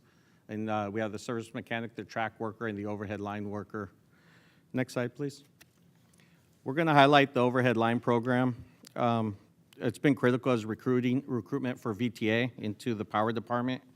These are traditionally highly skilled and hard to recruit positions, and through this apprenticeship, as we brought to you just a couple months ago to approve the instructor that we use for the overhead line, you know, the highly skilled positions, you know, work in unusual conditions as overhead line workers in the transit environment, working a lot of nights, weekend shifts, and through the elements. A lot of the other elements that, you know, contribute to this being a very hard to recruit area is, you know, comparing, you know, transit agencies like VTA to PG&E and the wages that, you know, they pay for overhead line and the specific technical aspects to transit agencies. Also, not, you know, having struggles with recruiting from outside agencies with the cost of living here in the Bay Area. The 24-month program is designed to train and prepare apprentices to work on the overhead catenary system within our light rail system. Currently, we have 2 cohorts in the overhead line program, one which started in August of 2022, and they're currently in on-the-job training. And we have a second cohort which started April of 2023, which are in classroom training. Once both of these programs complete, we'll have 7 apprentices which will qualify as overhead apprentices and have tremendous impact to our BART power department in servicing and running inspections and running repairs on the system. Next slide, please. Here we touch on some of the apprenticeship funding and awards that JWI has received. JWI has brought in over $4.6 million in funding from either reimbursements or grants through Mission College, California Labor Federation, the Department of Labor, and Department of Apprenticeship Standards. Apprenticeships, currently we're looking at a reimbursement funding for worth over $175,000, which will assist us pay for some of the training costs that are incurred by the agency, staffing and management of the program, also paying for some of the mentor training and JWI meetings that we put on. Funding also allows JWI leadership to travel to different conferences and get additional knowledge, you know, around the country, and also share with other transit agencies what we've done here at VTA through this partnership. And then in 2019, JWI received the MTC Bay Area Metro Award. All right. Next slide, please. This slide is a story. Please wait. Sorry. Is a story of our local 265 member, Alicia Acosta Jr., who was ready to leave VTA with no career path back in 2008. And when JWI Career Ladder opened opportunities for him to grow from service worker fueling coaches to transit mechanic, and now he's spreading the work to other ATU local, working with ATU International alongside with Jermaine Gibson. And please, can we play the video? Yeah, and I'm told the sound won't link with the video, so don't worry. We'll just, Thank you. yeah.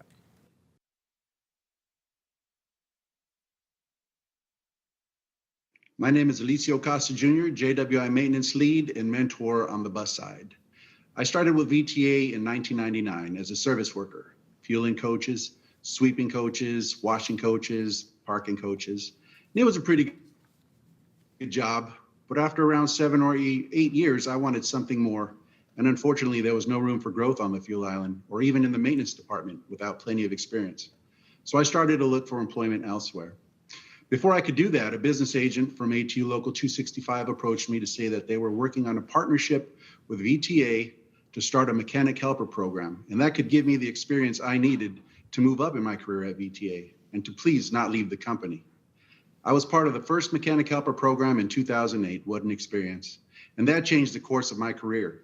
With experience from the mechanic helper program, I was promoted as service mechanic, doing preventative maintenance, safety inspections, oil changes, and then to a transit mechanic, doing anything and everything on that 40-foot coach or that 60-foot coach.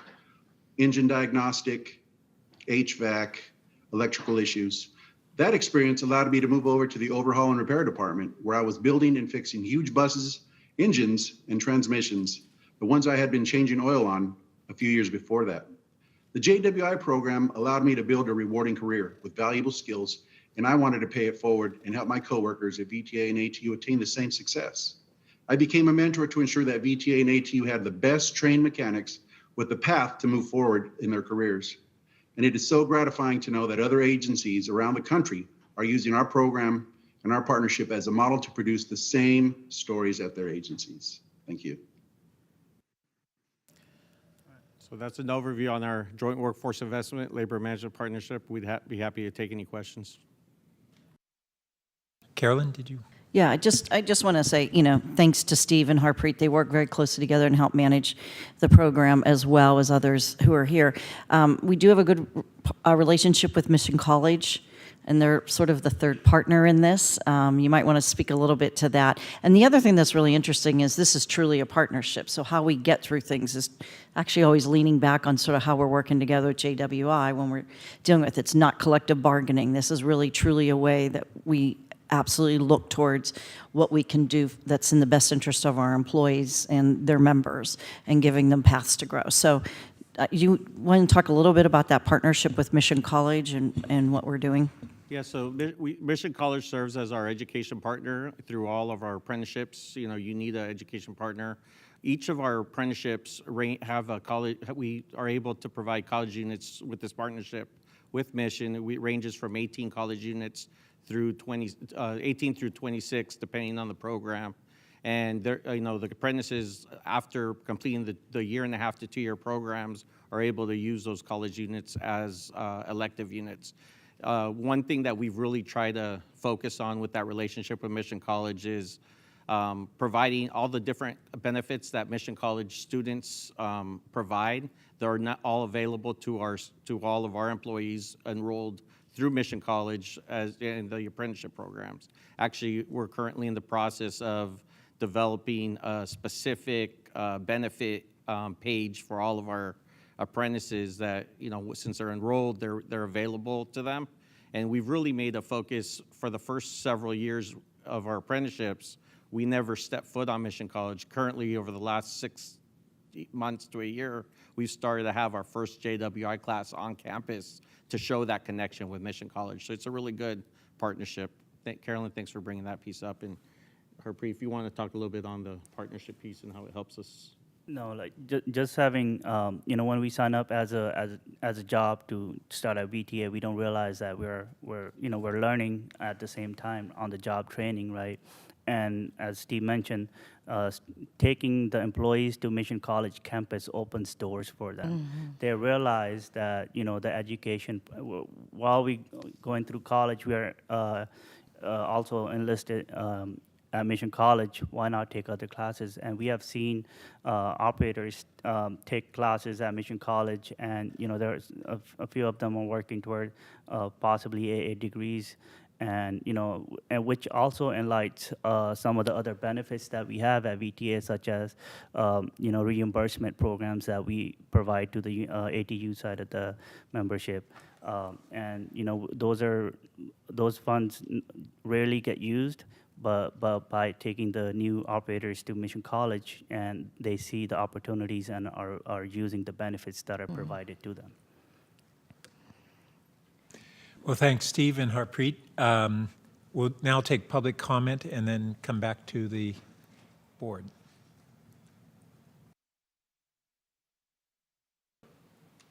There are no hands in Zoom to speak, and there's no one in person. Thank you, Chair.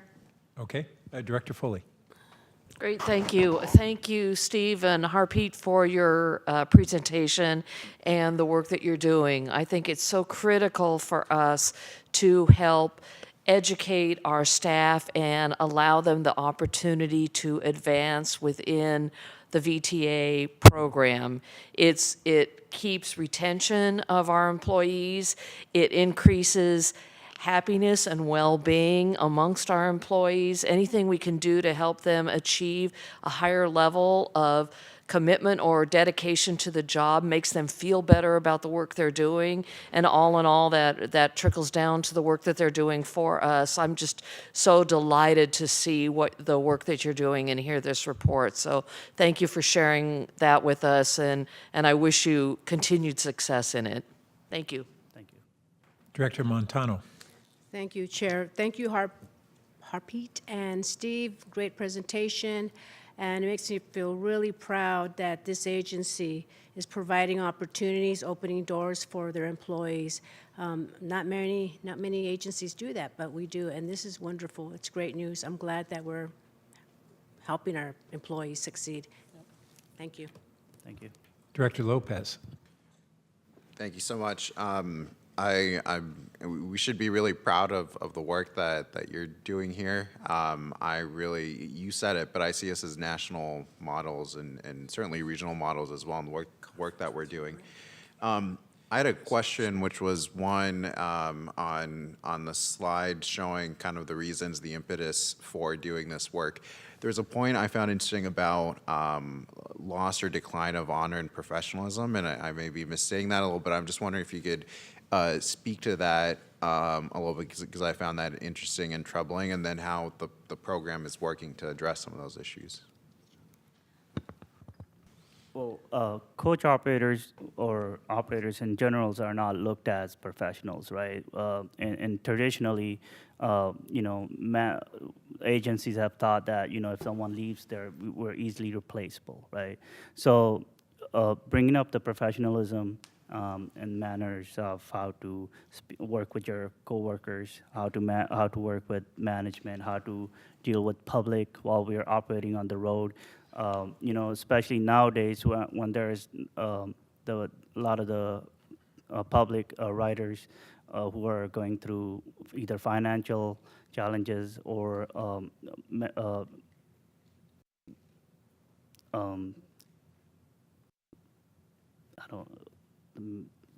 mental issue challenges as well. It's very difficult to stay professional, and raising the operators' professional level, just brings more credibility to the job. And I think the one big element, I think when it became an apprenticeable occupation, so you have to go through the process of it being recognized as an apprenticeable occupation. That really brought a lot of that professionalism, just by that process. It was considered an unskilled position, right. And now, that it's recognized as an apprenticeship, that makes it a skilled occupation. Steve, I'm going to ask you, can you explain sort of the state certifications, what we do with that program as well? So we run, each of our programs is either Department of Labor or Department of Apprenticeship Standards. One of the things that we move towards is outside of the apprenticeship programs, we're currently working with Mission to try and create multiple certification programs. So, for all of our employees, we could, whether it's in business or in, whatever field, we want to develop, we're working on several certificate programs through the Department of Apprenticeship Standards and through Mission College, putting curriculum in place and actually training our own with these certificate programs. Great, thank you. Really appreciate that. Vice Chair Chavez. Yeah, thank you. Could you remind me the name of the consultant that's been one of our major trainers? Deb Moy. Deb Moy. Okay, so thank you. And I know Deb's not here in the room, but I wanted to just share with my colleagues that this initiative began with two people from ATU's union many years ago that were trying to address both a retention issue, but also a cultural challenge and issue. And I'm so embarrassed, I can't believe I forgot Deb's name. And Tom Fink was he was a bus driver who was really active in the labor movement and really committed to not just making sure, and he's still around, he's retired, but not just making sure that people had a job, but they felt respected on the job and that they had meaningful career ladders. And oddly enough, I know this sounds crazy, but back then, this was controversial. And it was controversial because there was a lot of concern about trust and what the implications would be, and the union was like, oh, the boss will be telling us more what to do, and some of the folks in management were really concerned about the implications of, frankly, of making something more complicated that seemed relatively easy to them. I say that only for two big reasons. One, I think it's really important to honor people who do amazing work, and I just want to lift up Tom Fink and Deb Moy. And who was the president at the time? The union president? Come on. Oh my God, I'm so old, no one else here knows that. Loretta. Was it It was before Loretta. Okay, Jim. Al Triplett? Yes. Oh my gosh, Steve, you just won like a game show. Like I feel like I should bring you down you said it. So Al, really, and I just really want to highlight them. And also Bob Brownstein. Almost everything good that happens in the labor movement happens with Bob. And at that time, Working Partnerships was doing a little bit of consulting with VTA in general. All that said, the thing I just wanted to lift up, besides the really incredible work you're doing, is the partnership with the community colleges. They're the most flexible level of government and have been so much, I mean, really in terms of education, so much more willing to work with us. And I think that one of the things that I really want to make sure gets captured and that we understand better long term is actually how many people do take advantage of their of the opportunity to be on the campus, like is a real core component of our study.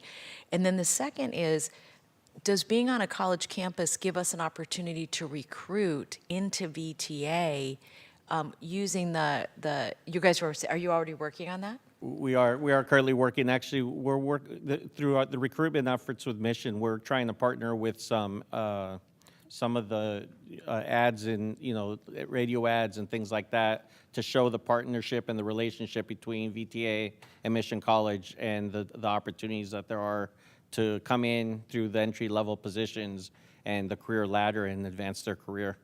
So one request that I would make is that I think there would be a ton of value in meeting with the new president of Mission. She's fantastic and have you already met with her? We already have met with her a couple Isn't of she times. kind of scary? Like she's President, so smart. amazing. She's great. Oh, so what I would be asking her is if we could set some targets for recruitment into the VTA family along the continuum, particularly because VTA has such good paying jobs even while people are in college that may become full-time careers if they can move up while they're here. I'd like us to set a goal both as it relates to getting women into our organization, but also how that partnership can really flourish on our end. Because I think I think you're so right, and it never occurred to me that we needed to be on the campus. Yes. But I really, really appreciate the direction. That's exactly where we need to go. And thank you for helping my memory tonight. That was really good. Thank you.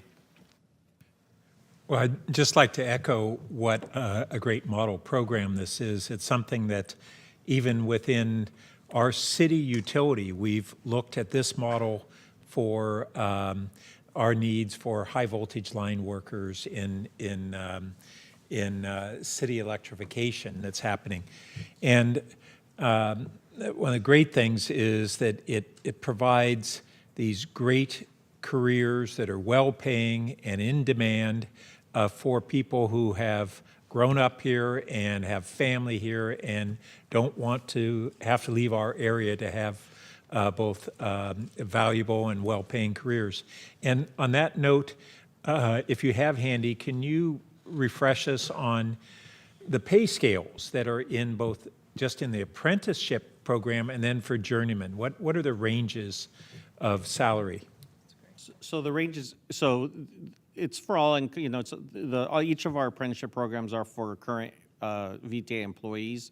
So they're moving from the lower ranks. For example, let's say it's a track worker program. They're moving in from the light rail station maintainer positions. So when they begin the program, they're paid their regular wages as a station maintainer until they complete that program. Once at the completion of the 18-month program, that qualifies them to move into that track worker, which now elevates their pay into that classification. So it's a little bit, it's a bit of each of our programs are a bit of non-traditional versus the traditional apprenticeship where they come in at 40% and gradually move up.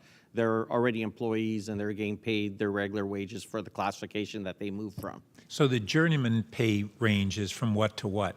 Well, it depends on the class. It depends on the classification. So if someone is, for example, a light rail station maintainer and they're at top pay, when they once they qualify to move into that into the track worker, they would start at the entry level for track worker, which would be a significant jump from an entry level position into that more experienced position. I don't have those those numbers off the top of my head, but we could provide them. Great, thank you. All right, I don't see any other lights, and this is an informational item, so we don't need a motion, and thank you very much. As you can tell, we're all really enthused and supportive of everything you've been doing. Thank you. We appreciate your support. Thank you very much. Yep. Oh, Vice Chair. I'm sorry, can I make one more request? You know what? I would love it if we could, I love the stories. Like, I think those are great. It would be great if we could interview Al and Tom, and by the way, in short vignettes, I know that's challenging, and Deb, and maybe even Bob, and mostly because it would be good to understand where it came from and its evolution. I think would be really fantastic. Thank you. You're welcome. We'll work on that. And also, just recently, Lisa Vickery, who was part of that whole beginning as well, she's, recently, deputy director, and she's overseeing, the workforce development and operations and the joint workforce investment. So we still have a connection to the past and the beginning of JWI, but we'll work on a video to show that the vision and the history. So a big focus of our agency right now is workforce development. So Derek Calhoun's our Chief Operating Officer back there. He actually comes from AC Transit, so he was one of the agencies that got involved in Caltransit Works as well after VTA. But we are looking at a number of other training programs as we move into the future, like zero emission bus training and those types of things. So there is a specific reorganization he did to be able to focus on workforce development. Thank you. All right, we'll now move on to item 7.3, which is to receive an update on VTA's BART Silicon Valley Phase 2 project. Gary Griggs, Chief BART Silicon Valley Program Officer, will provide the report. Welcome, Gary.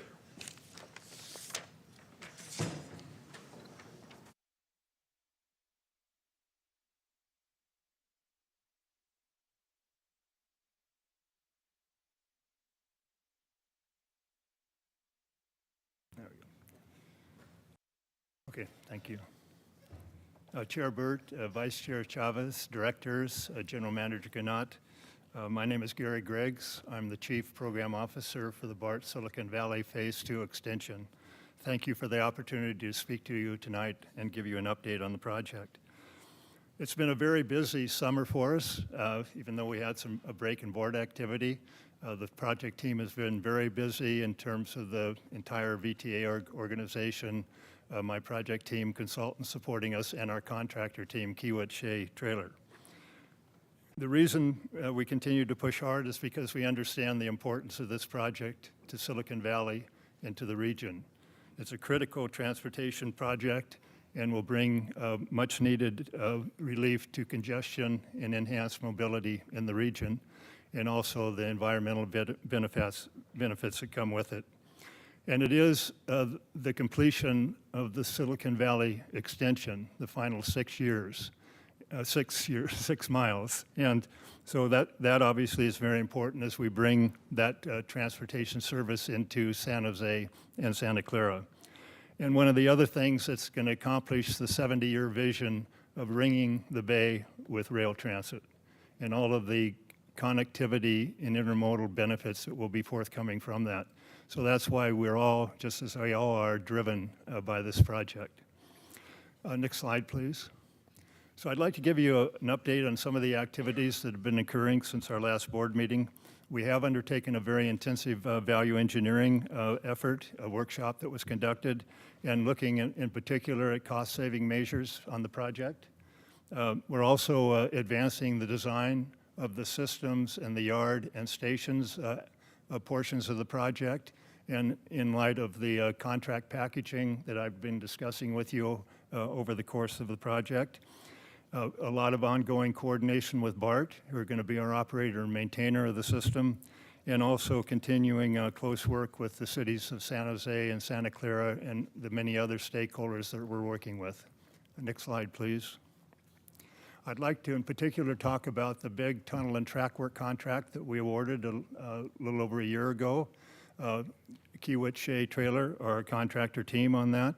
It is, as I've discussed before, a progressive design, build, delivery approach, and that allows us to work closely with the contractor team as we progress the design and look for improvements in the project.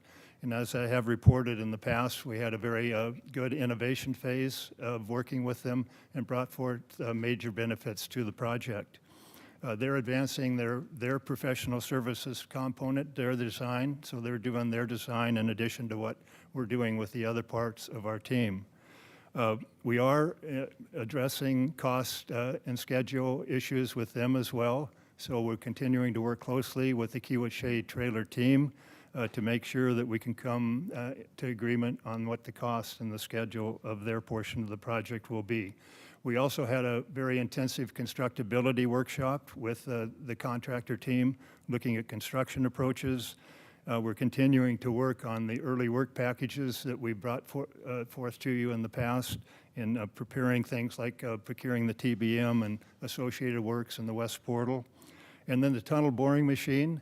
We have completed the space proofing report to ensure that we have adequate size within the tunnel to accommodate the facilities therein, and also are completing the design. The Kiewit Shea Taylor team is completing the design of the tunnel liner. So we're very close to being prepared to go out to procurement for the tunnel boring machine. Next slide, please. I'd like to elaborate a little bit more on value engineering, because it's a very important process that we undertake on all of our projects. We had a 3-day value engineering workshop. We brought in what are known as subject matter experts in various design and construction areas of the project. We had 18 subject matter experts and use a specialty firm that conducts value engineering workshops in the industry. In particular, value means we're looking for enhanced performance and also reduced cost. And that we want that benefit to accrue to the benefit of the project. It's a risk-based approach, always looking at risk as we do on all aspects of the project, looking for value improvements, addressing performance, and optimizing the design, and also identifying potential savings. We had, coming out of the workshop, 136 ideas of things that might bring benefit to the project. We narrowed that down to 80 value proposals, and we're looking at those in more detail, grading them from good to great, and also looking at what the costs of those value proposals will be. And this will be very instrumental in addressing our cost and schedule challenges. Next slide, please. Constructability. This is something we undertake on any construction project, especially a major undertaking like this, working closely with our Kiewit Shea Trailer contractor team. We held a 2-day workshop several weeks ago. We brought in outside construction professionals. And as we look at the construction process, we want to focus on some very important issues. And that is due diligence and standard of care to make sure that we're building something that is within the risk profile that we should accept, and also looking that we have service-proven approaches to the work and the construction that we're doing. And we also then continue to look for cost-effective approaches and within acceptable risk, and have been working very collaborative with KST in undertaking this work under the progressive design build model. I've just featured a couple of the items here that we discussed. The West Portal, where we're going to be launching the tunnel boring machine, very critical and a very major piece of the construction. We also focused a lot on the interior build out, how we're going to build out the interior structures within the tunnel. And also, as I've spoken to you before, we're looking at various methods of handling excavation and removal of the excavated materials. We also looked at tunneling methods, and we looked at the construction logistics, which are critical to the success of the project. Next slide, please.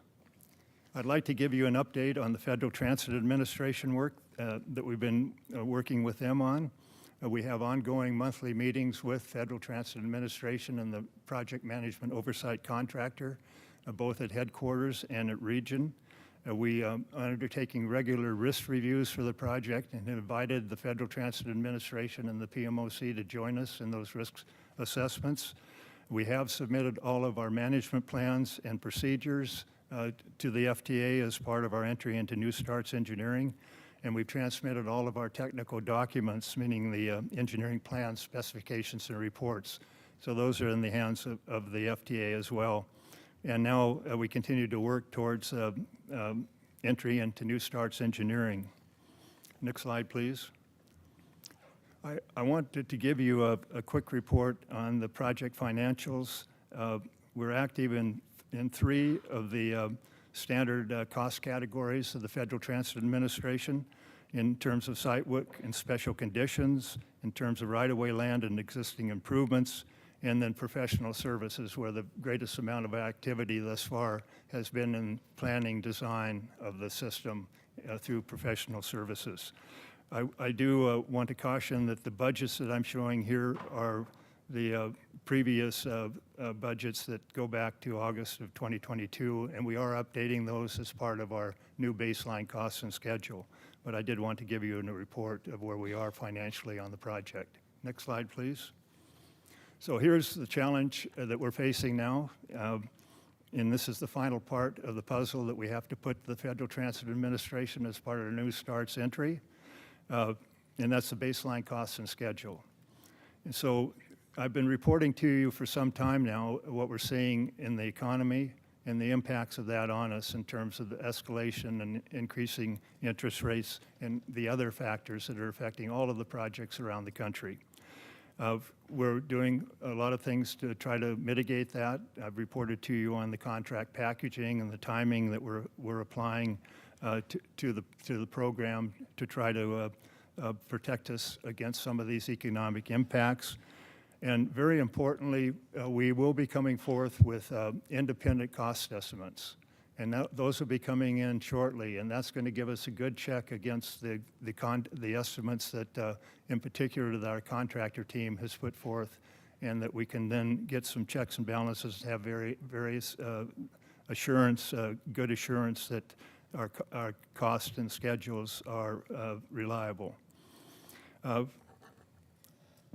I can tell you that the reports I'm getting now from our project controls group, we are trending towards increases in the cost and also potential impacts on the schedule. We'll be coming forth with more details about that going forward. We're working very diligently on all fronts to try to find ways to minimize these impacts. This includes close work with our contractor team, KST, and as a report of the value engineering and also the constructability reviews. And also, I think it's important to emphasize, and I've discussed it before, these types of impacts are not unexpected in the current economic environment.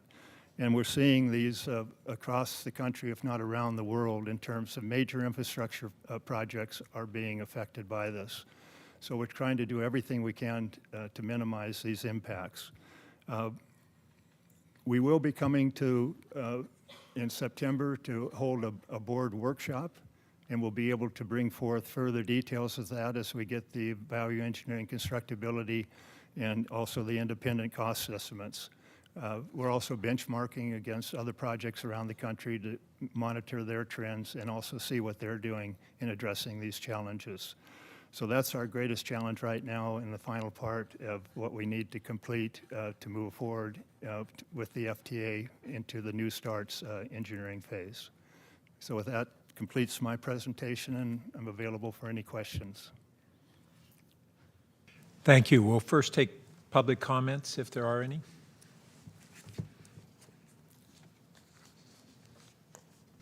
Yes, we have one on Zoom. Blair, you may begin speaking when ready.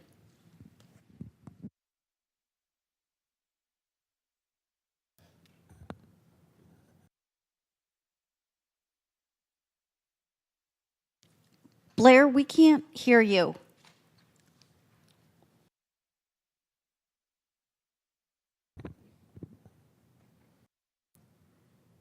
No, we cannot hear you.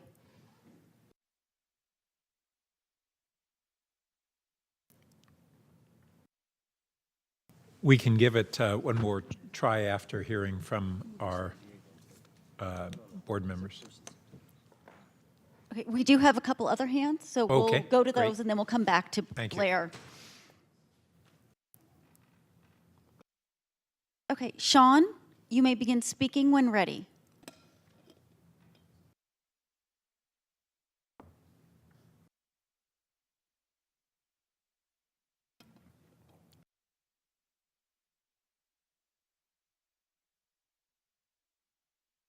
Sounds like it may be in our system.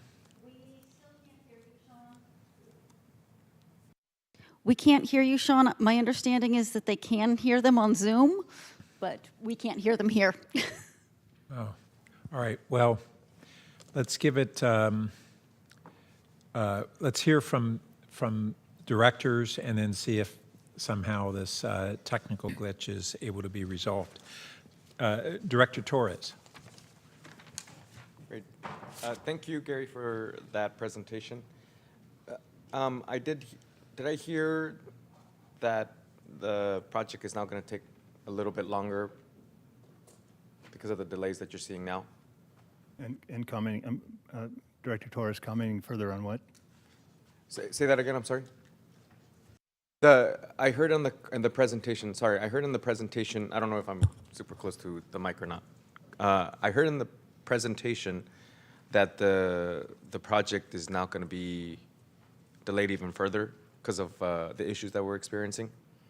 Yeah, we're Director Torres, yes, we are looking both right now through our project controls group and trending that we do anticipate that the schedule will be affected and could be increased. So before these issues occurred, what was the approximate opening of BART coming to downtown San Jose? Yeah, the current date that we had, which is over a year ago, was that it would be March of 2034. Okay, and now what are we seeing? We don't have that date yet. That's what we're working on, Okay. and really want to come to the board workshop and present that to you, Director Torres.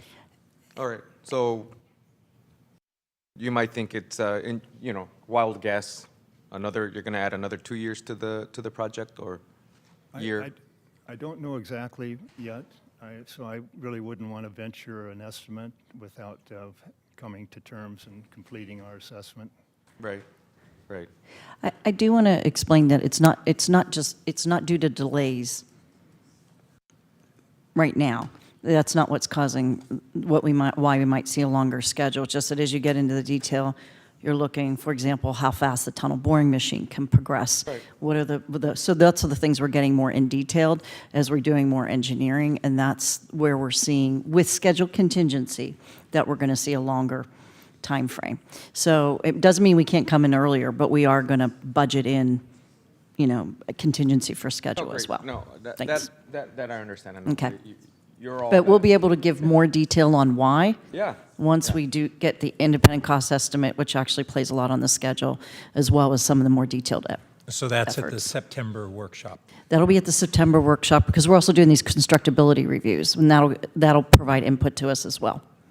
Great. No, this is more of a personal point of privilege. I was definitely looking forward to the groundbreaking at the end of my term, but I guess I'll be a couple years out of office before We'll get you the groundbreaking, that's okay, not just the writing of an active system. You'll definitely have groundbreaking. Yeah, I'll be there for the groundbreaking, but definitely not the opening.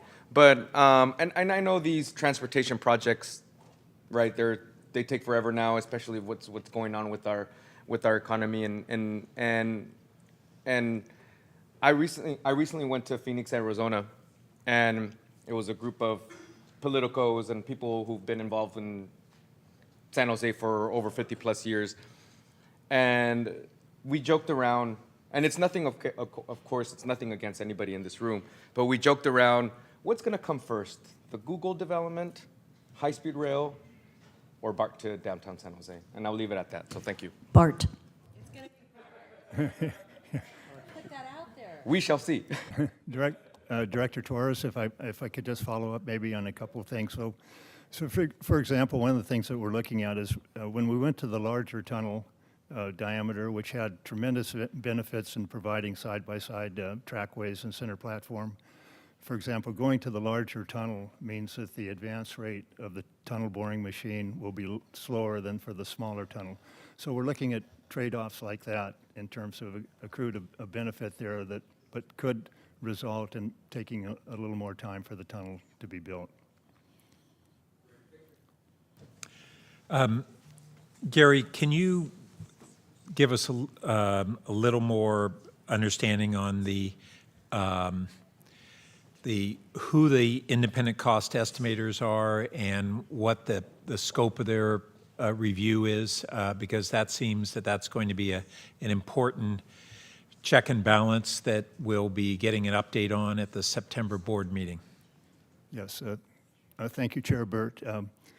So just to lead up a little bit, we're doing cost estimating ourselves within our own project controls group, but we do have a completely independent firm on board called JCK, and they will be doing their own cost estimate to make sure that they're not affected by what we're doing. It's totally independent.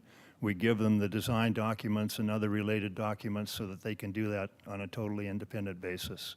And that's a practice we like to undertake on any of these major infrastructure projects, and also a commitment that we made to the Federal Transit Administration to do that. And at the September board meeting, will you be coming forward also with a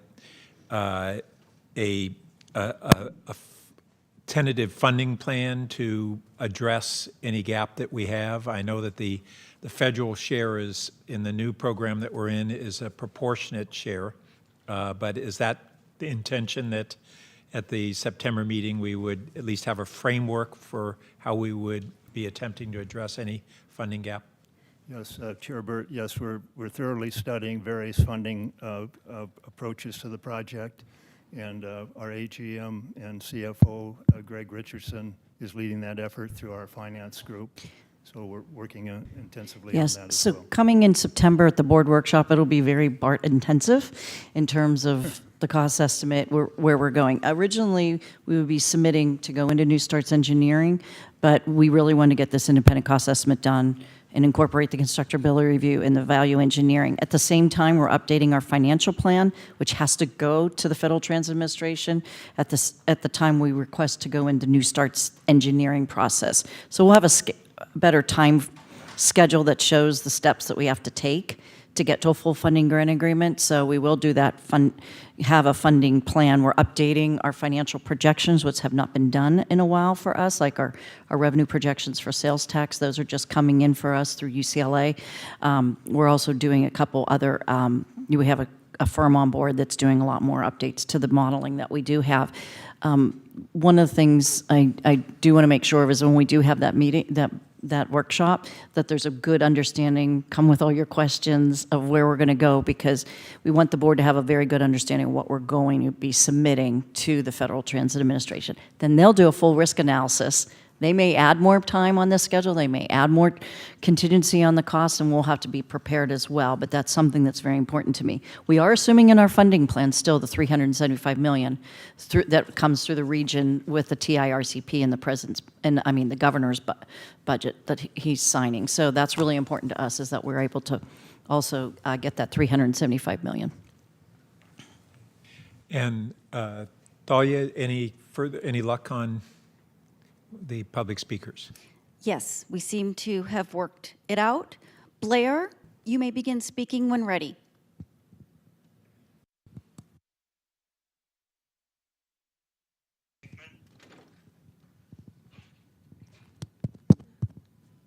Can you hear me, Blair Beekman here? Blair, this is Elaine. I think they're having some issues. We can hear you. We can hear you, Blair. Go ahead. Okay, great. Thank you. Yes, we cannot hear you in chambers. Thalia, is there a chance that... Okay, well, should I try to speak anyway? Yes, Blair, this is Elaine. Go ahead and speak, and then I'll start the timer, and then I will forward a clip of your presentation to the board, if that's okay. Okay, sure. Thank you. For myself, hello to everyone. Happy August and a return to our work schedules. For myself, I'm interested in how this item talks about, thank you for how you talked about scheduling issues. And I was very hopeful that the summer of 2024 would be the time you'd be starting, but it seems like it's been put off a bit.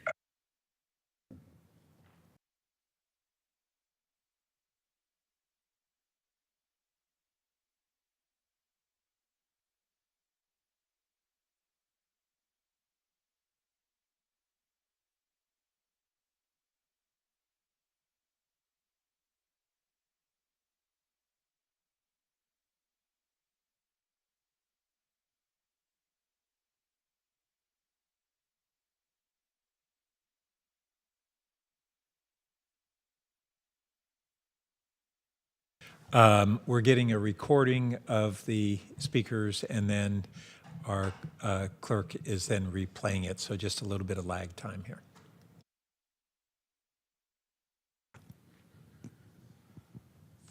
Mike died.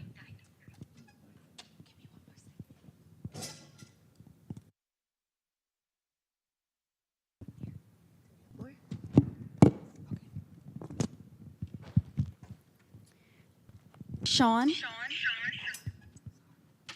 you may begin speaking when ready.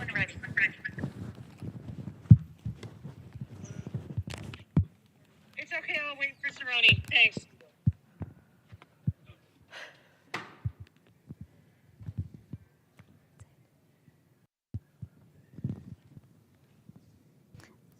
Yeah, Sean's not there. We will conclude public comment now.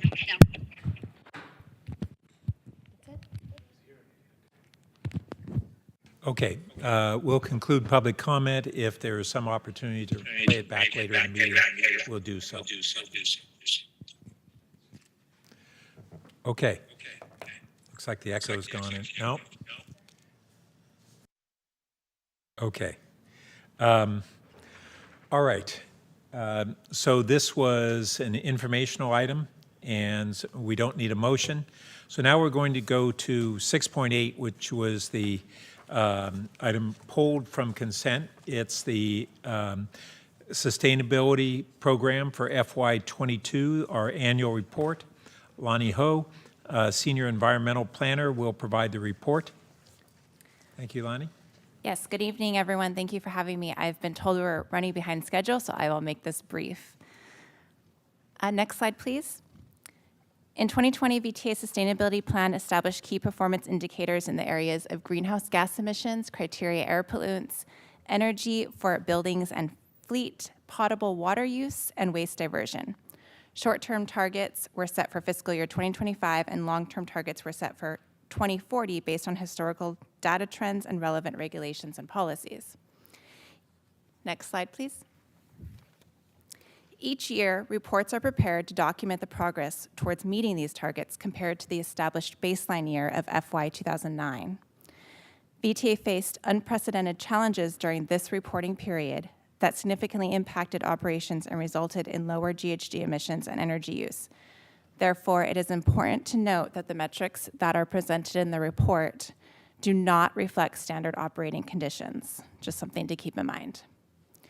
New to this report is a section on stormwater management, which includes a target for installing trash capture systems such as storm drain inlets and bioretention facilities. This target will be tracked and included in subsequent reports moving forward. Next slide, please. All right, this is FY 2022's sustainability progress. So for the key performance indicators, I will go through them. For GHG emissions, we definitely need improvement in this area. The 2025 target is 60% below 2009 levels, and you can see where we are compared to baseline there. But like I said before, these do not reflect standard operating conditions. The ZEB program will definitely help, so that's good news. Criteria air pollutants, we're looking good. Building energy, We need improvement in this area. We are only at a 6% reduction compared to baseline. We definitely could make some improvements here in terms of retrofitting buildings, upgrading lighting, decarbonizing buildings, updating energy management systems, and things like that. For our fleet energy, we are looking good. Water, looking very good. In fact, we may need to look at establishing new targets in the future when we update the plan. And for waste, we need some improvement here to increase the diversion rate. Next slide, please.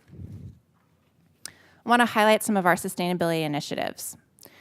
In FY 2022, we continued outreach efforts to increase awareness of stormwater runoff and pollution prevention. We had lots of posters and media on this. We also held litter pickup events throughout Santa Clara County, bolstered efforts to promote transit-oriented communities, participated in several regional working groups on various environmental issues, including energy, electric vehicles, habitat conservation, and wildlife connectivity. We continued to earn and track low carbon fuel standard credits. And we also educated new employees and engaged with existing staff on sustainability goals. We did this through new employee orientations, staff email reminders, and an internal sustainability team, which is pictured here. Next slide, please. I wanted to end with a really preview of what's coming next, because you're going to see me next month. So I wanted to talk about the Climate Action and Adaptation Plan, which I'm very, very excited about. And the purpose of this plan is, number one, to minimize VTA's contribution to climate change by reducing GHG emissions, and number two, to build adaptive capacity and resilience to climate impacts. It is our first ever Climate Action and Adaptation Plan. It is funded by grant money, and the schedule we're currently in the technical analysis phase, and we're anticipating a draft of the CAP in October. So again, like I said, more information will be coming to you very soon. And with that, I'll take any questions. Thank you. I don't know if we are going to be able to successfully have public comment remotely. Do we have anyone first in chambers? And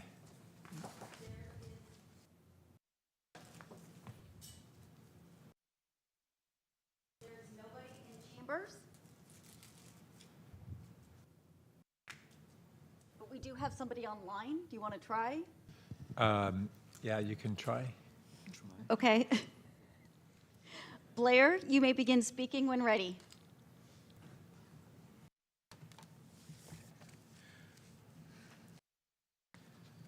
And I see a note from Elaine that she has offered to record the public comment and then replay it later again.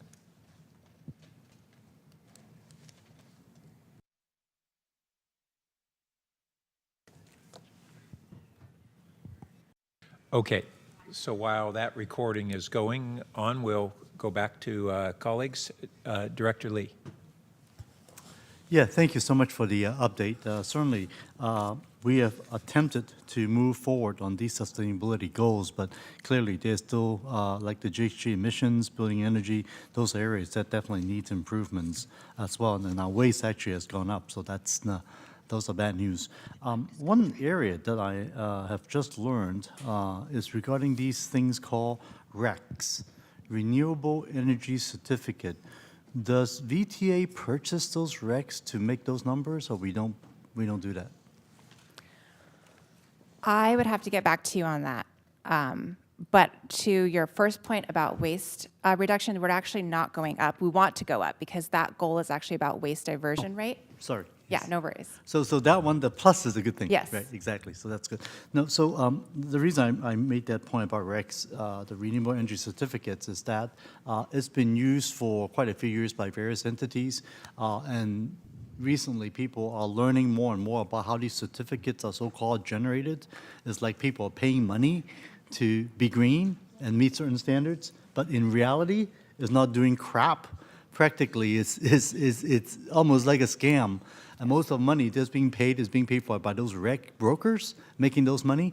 So I think we shouldn't be patting ourselves on the back by buying these REC certificates. Oh, great, we're meeting all these goals, because a lot of government agencies, even the federal government, is doing that. There's a page called sustainability.gov that the U.S. government has about these federal renewable energy certificates.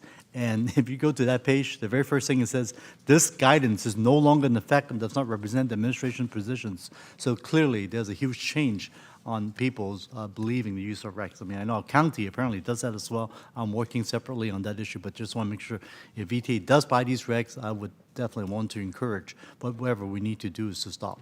Thank you. I agree with you. I don't believe that we are. We want to reduce GHG emissions directly. That's the best way.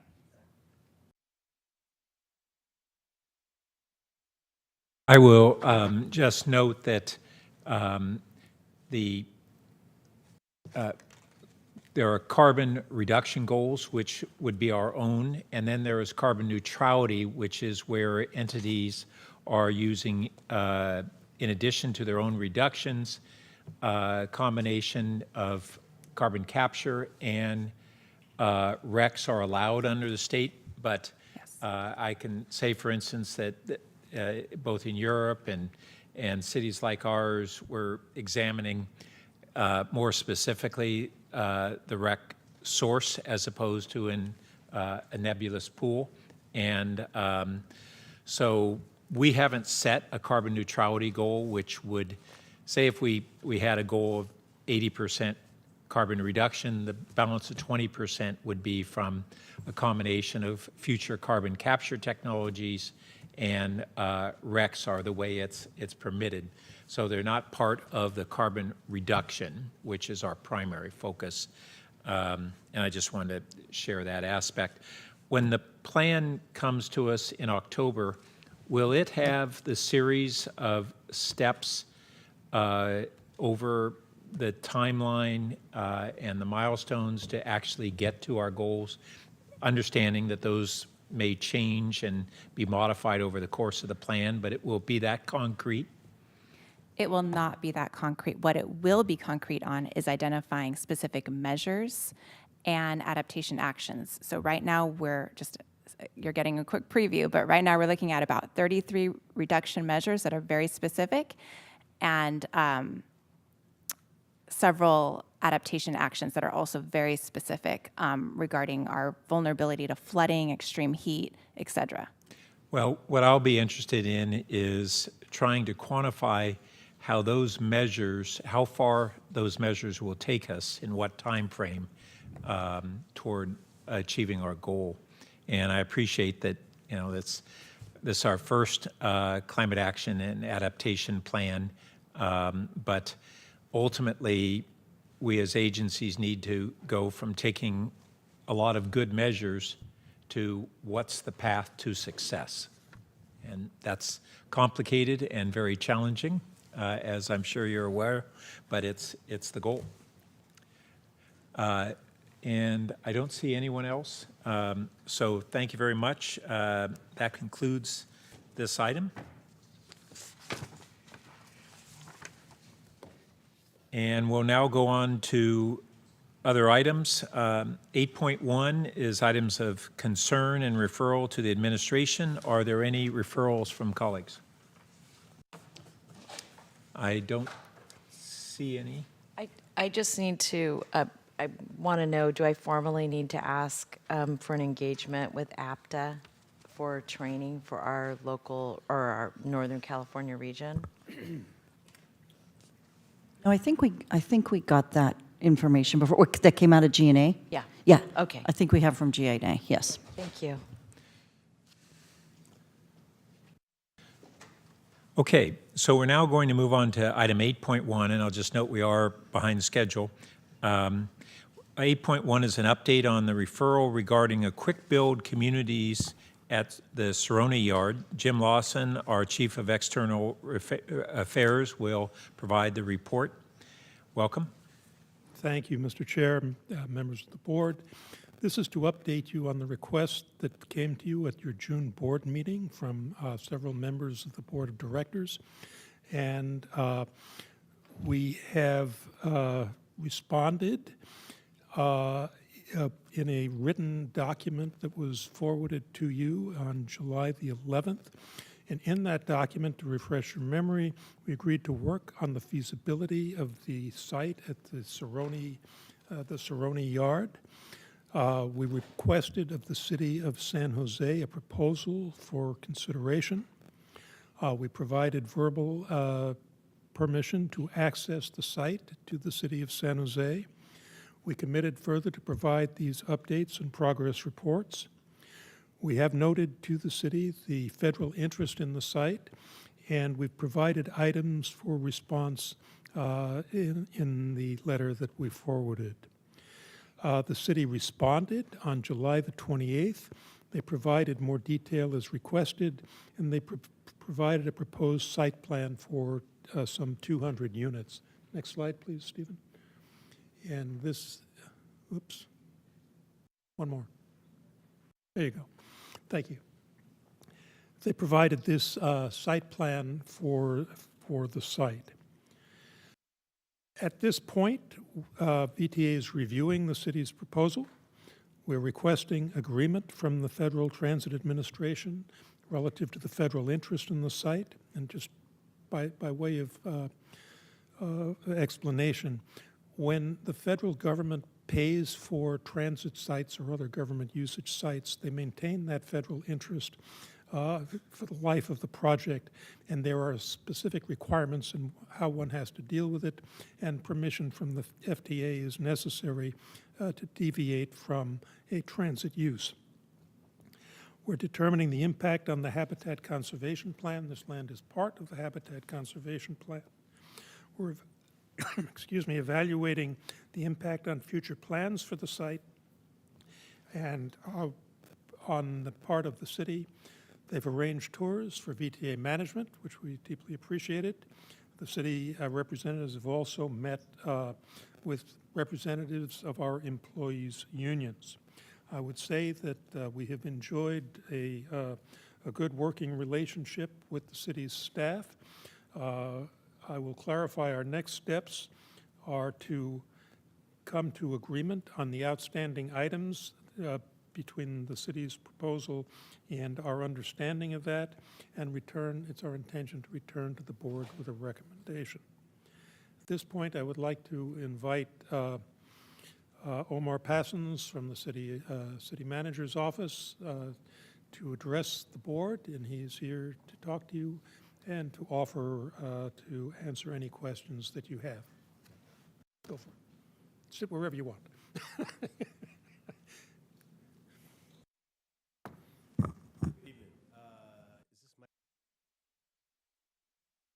Omar, why don't you come over here? This one works.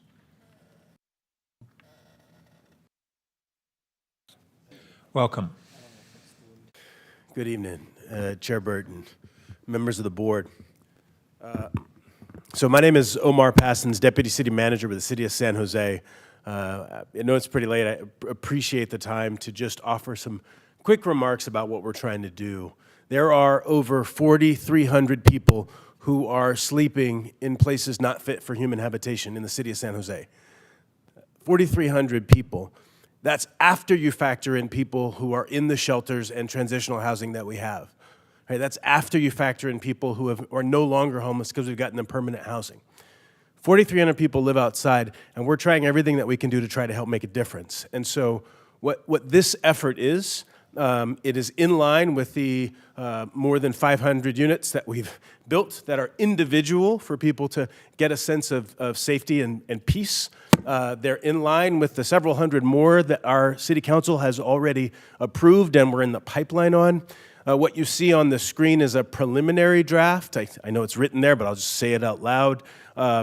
As the process hopefully goes forward, we would actually seek input. When we met with the workers, VTA workers, we said a couple of things. One, we believe in an iterative process. We want to move urgently and accelerated, but we told them that we were willing and we have involvement from community members in other sites.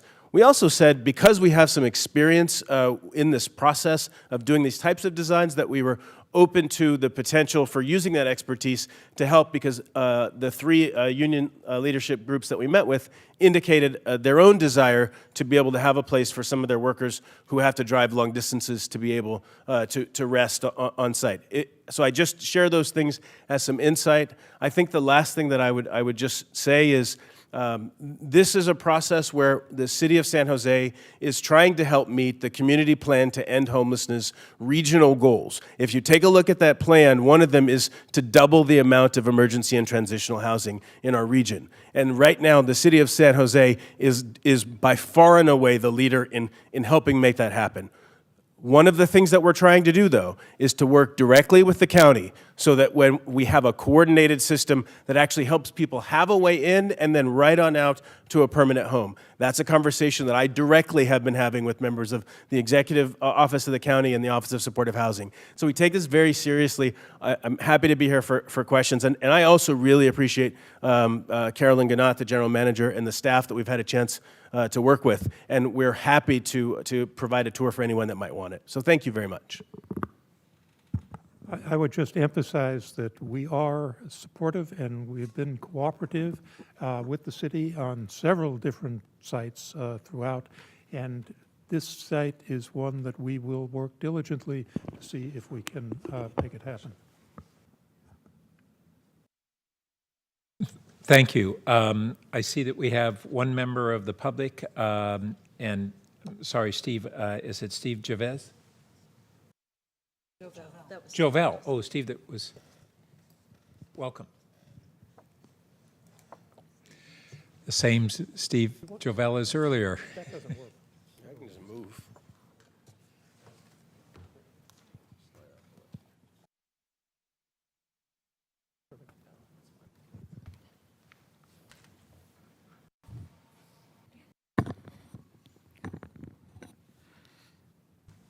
Thank you. Good evening, Chair, Board Chair, and Board members. My name is Steve Jovel, AFSCME, Local 1101 and Council 57 President. AFSCME is fully supportive of housing the unhoused and is always supportive of providing resources for the most need in this community. After the shooting incident at Guadalupe and the trauma our AFSCME members and employees of VTA have gone through, this is not the time to have this on one of our bus divisions.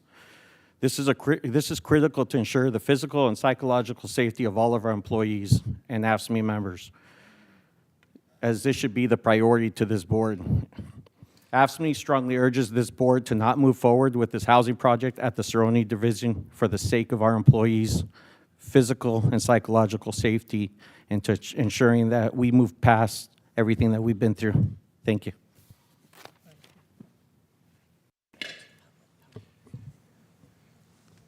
Thank you. Do we have any other public speakers? Yeah. Theodore, go to that. Just wanted to test. Can you hear me? We apologize, but we're trying to work around a series of technical Can you hear me? difficulties tonight. I can hear you. Hang on.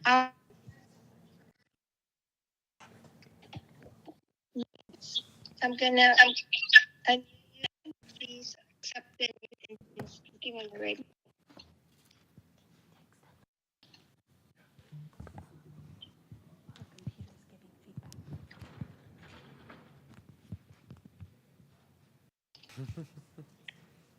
We can't hear you. Okay. Hang on. Ending in 4772. Please accept the unmute.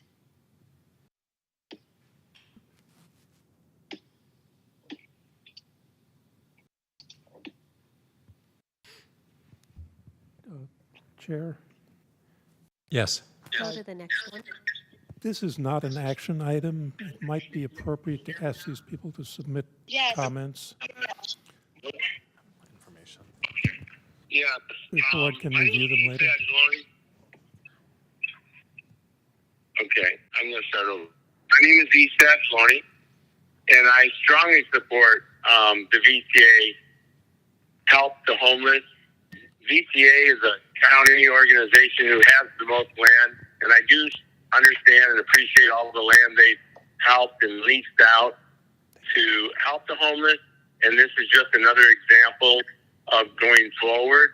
I was really disappointed. I remember years ago I was called a NIMBY, and I'm not calling anybody a NIMBY, but, you know, to criminalize, to make people feel like people in these EIHs are mentally ill and can cause danger. I have two by my house, and I have no concern about them in my safety. So I'm a little disturbed by that, but I'll just. Next.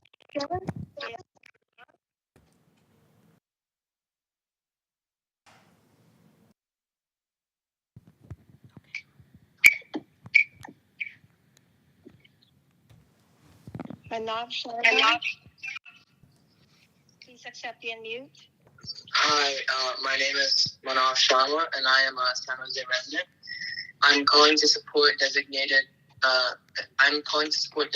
the VTA cereal yard as a tiny home site. Since the cereal yard is located in a commercial area, we believe that it may not have an impact on the community VTA riders' participation. Thank you. Next speaker is Isaac.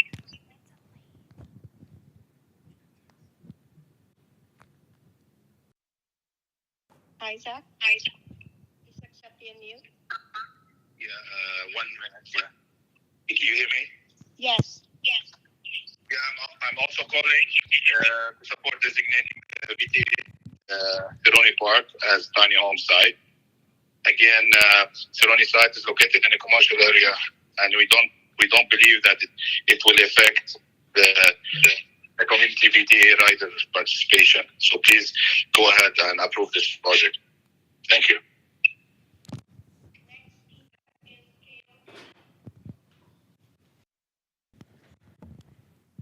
Please accept the unmute.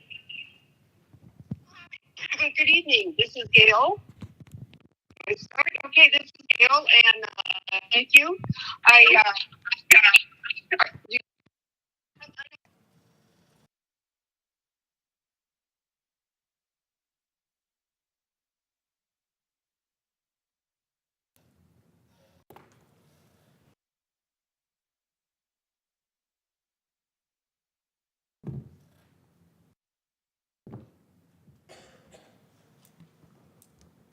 Talia, do we know how many more there are? Oh, I'm sorry. How many more there are?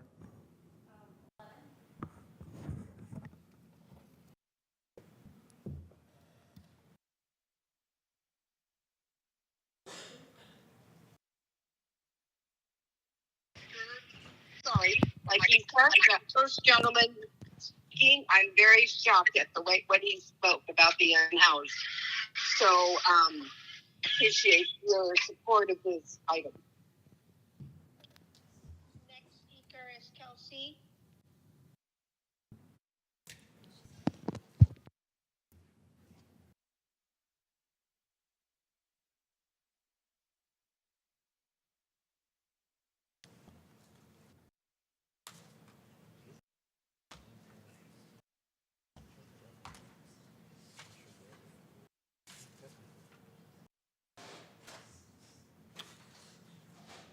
Chair, point of order, or a question more for the chair, if anything. Yes. I'm honestly having trouble understanding what I'm hearing, and I think given the point we heard from James earlier about how perhaps there might be a way for public comment to be submitted in writing, I'm curious if that's worth considering, because I don't want to inadvertently waste the time of the members of the public to have to say all these points only for us to not be able to understand them. Yeah. I was hoping we'd be able to give a best effort basis on it, but it's just not working. So to members of the public who have signed up to speak, we apologize for the technical difficulties. This is not an action item tonight, and so there will be other opportunities to comment, and we would welcome you putting your comments into writing and providing them to the board, and we will receive them and review them as if you were commenting in person. So once again, we're sorry for these technical difficulties. All right. On that note, we'll return to the board. Director Dean. And just to double check, because I know it's an information item, we're still able to ask questions to staff, correct? Yes. Okay. Well, my questions were going to be for James, but I think he had to step out. Okay. I'll proceed, and hopefully there's staff in the room that can respond. Just to, while James was speaking, and I'll say as well, I appreciate Deputy City Manager Passons for being here tonight. We're in a rare position where it seems Omar is the most common name in the room, which does not, I can tell you in my experience, does not happen often. But I just wanted to, I think it was already mentioned, but in terms of what's happening right now in the next steps, so from my understanding, the staffs between VTA and the city are talking to each other.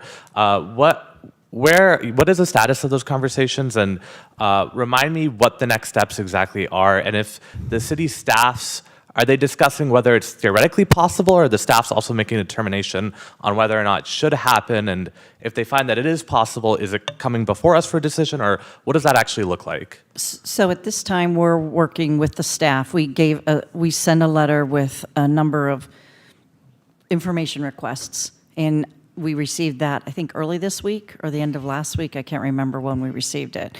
And so we're reviewing that, seeing if we have additional questions, continuing to talk to the city to try to make a determination based on our future needs, and will this work for us? How will the lease arrangement work? Making sure that whatever we do, that it's safe to our employees, safe to the residents who would be here, as well as making sure that the services can be retained and delivered through the period that the city would be operating this. And that's a big concern of ours as well. And I think we have those questions. So I don't know, Omar, if you want to talk about it. I think the only thing that I would add, Board Member Omar, is that our city council voted unanimously, and so is sort of eager, I think, to hopefully answer any questions, find ways to address some of the issues that exist. But I think I heard you ask, is this something that the city's still trying to figure out? And I would say that the governor's office has been pretty urgent about doing this, and we pushed for the units to get the type that we kind of thought would be more appropriate. And so we're eager and just working together on trying to figure out how that might work. Okay, thank you so much to the both of you for that information. Actually, you mentioned something about the governor's office, and I'll come back to that in a second because that triggered a question in my head. But to the general manager, based on what you're saying, is this coming back to the board, or is this a determination that the board will have to make at any point, or is it happening exclusively on the staff end? I believe this is a policy decision that the board would need to make. We would come forward with what the staff recommendation, or based on the information that we go through, but it will come back to the board. And Jim, if you want to add anything to that. You're absolutely right, Carolyn. Member Dean, this would be a decision that the board would have to make, and it will be based upon a staff recommendation. Following that, any lease or other instrument of conveyance would have to be approved by the board of directors. Okay, thank you. So, and my next question for you, Mr. Passons, is you mentioned the governor's office, and I know that these tiny homes are part of the governor's statewide initiative. Is there any sort of time constraints on that? Is there a clock that's ticking in any way? Or now that the governor has given it, do we just have it and we get to decide how long? Or I guess not we, because it was given to the city, but now that the city has it, do they have it indefinitely, or is there a time constraint? I would say the best way that I could describe that is that we have been getting consistent, firm encouragement to move along and help get some of the 4,300 folks I mentioned off the street. So I can't say that we got like some hard deadline, but they said we want this in this year, and they have a small army of people in their general services department that are working with our staff on a pretty much weekly basis. Okay, thank you. I guess my last question to staff is... And to let you know, I also heard from the governor's office as well, and it's exactly what Omar said. I mean, there's people who, the governor wants to provide this housing statewide, but, they feel that this San Jose's proposals of where they want to place it are in line with what they're thinking. Okay, thank you. And my last question is, approximately how long do we think it's going to take for the staffs to work together to make that determination, or before it comes back to the board? Well, If I may, my goal is to have this back to you at your next meeting. Sorry, I missed the last part. Sorry. My goal is to have it back to you at your next meeting. Okay, thank you. And on the city side, we will be accelerating every piece of request or inquiry, potential tours, you name it. We need to do something on a Saturday, please don't hesitate to reach out. Y'all can have my cell number. Yeah, this is a priority for us as well.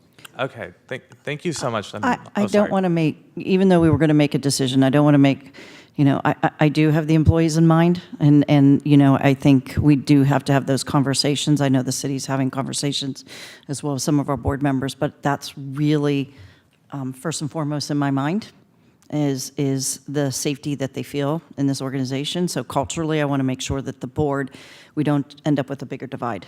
Okay, that makes perfect sense. I really appreciate all that information. And I think I do want to just say to the members of the public that are listening, as you can tell, I think this is something that is going to come back for discussion. We're actually taking action of some kind.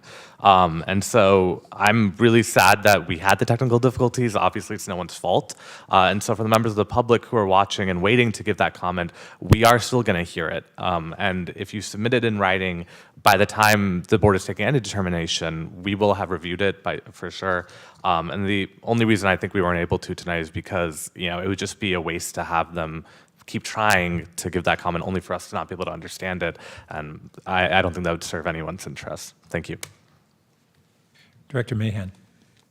Thank you, Chair. Also want to thank the members of the public and apologize for the technical difficulties we experienced, but glad that we'll capture those comments in writing and circulate them. I think Director Dan got to the key question, and I'm happy to hear that we think we'll be able to come back to at our next meeting and actually have this as an action item as Omar Passons mentioned. This is a key priority for us, and we're, as you know, Jim, all on the city side at least, we're available 24/7 to expedite in any way that we can.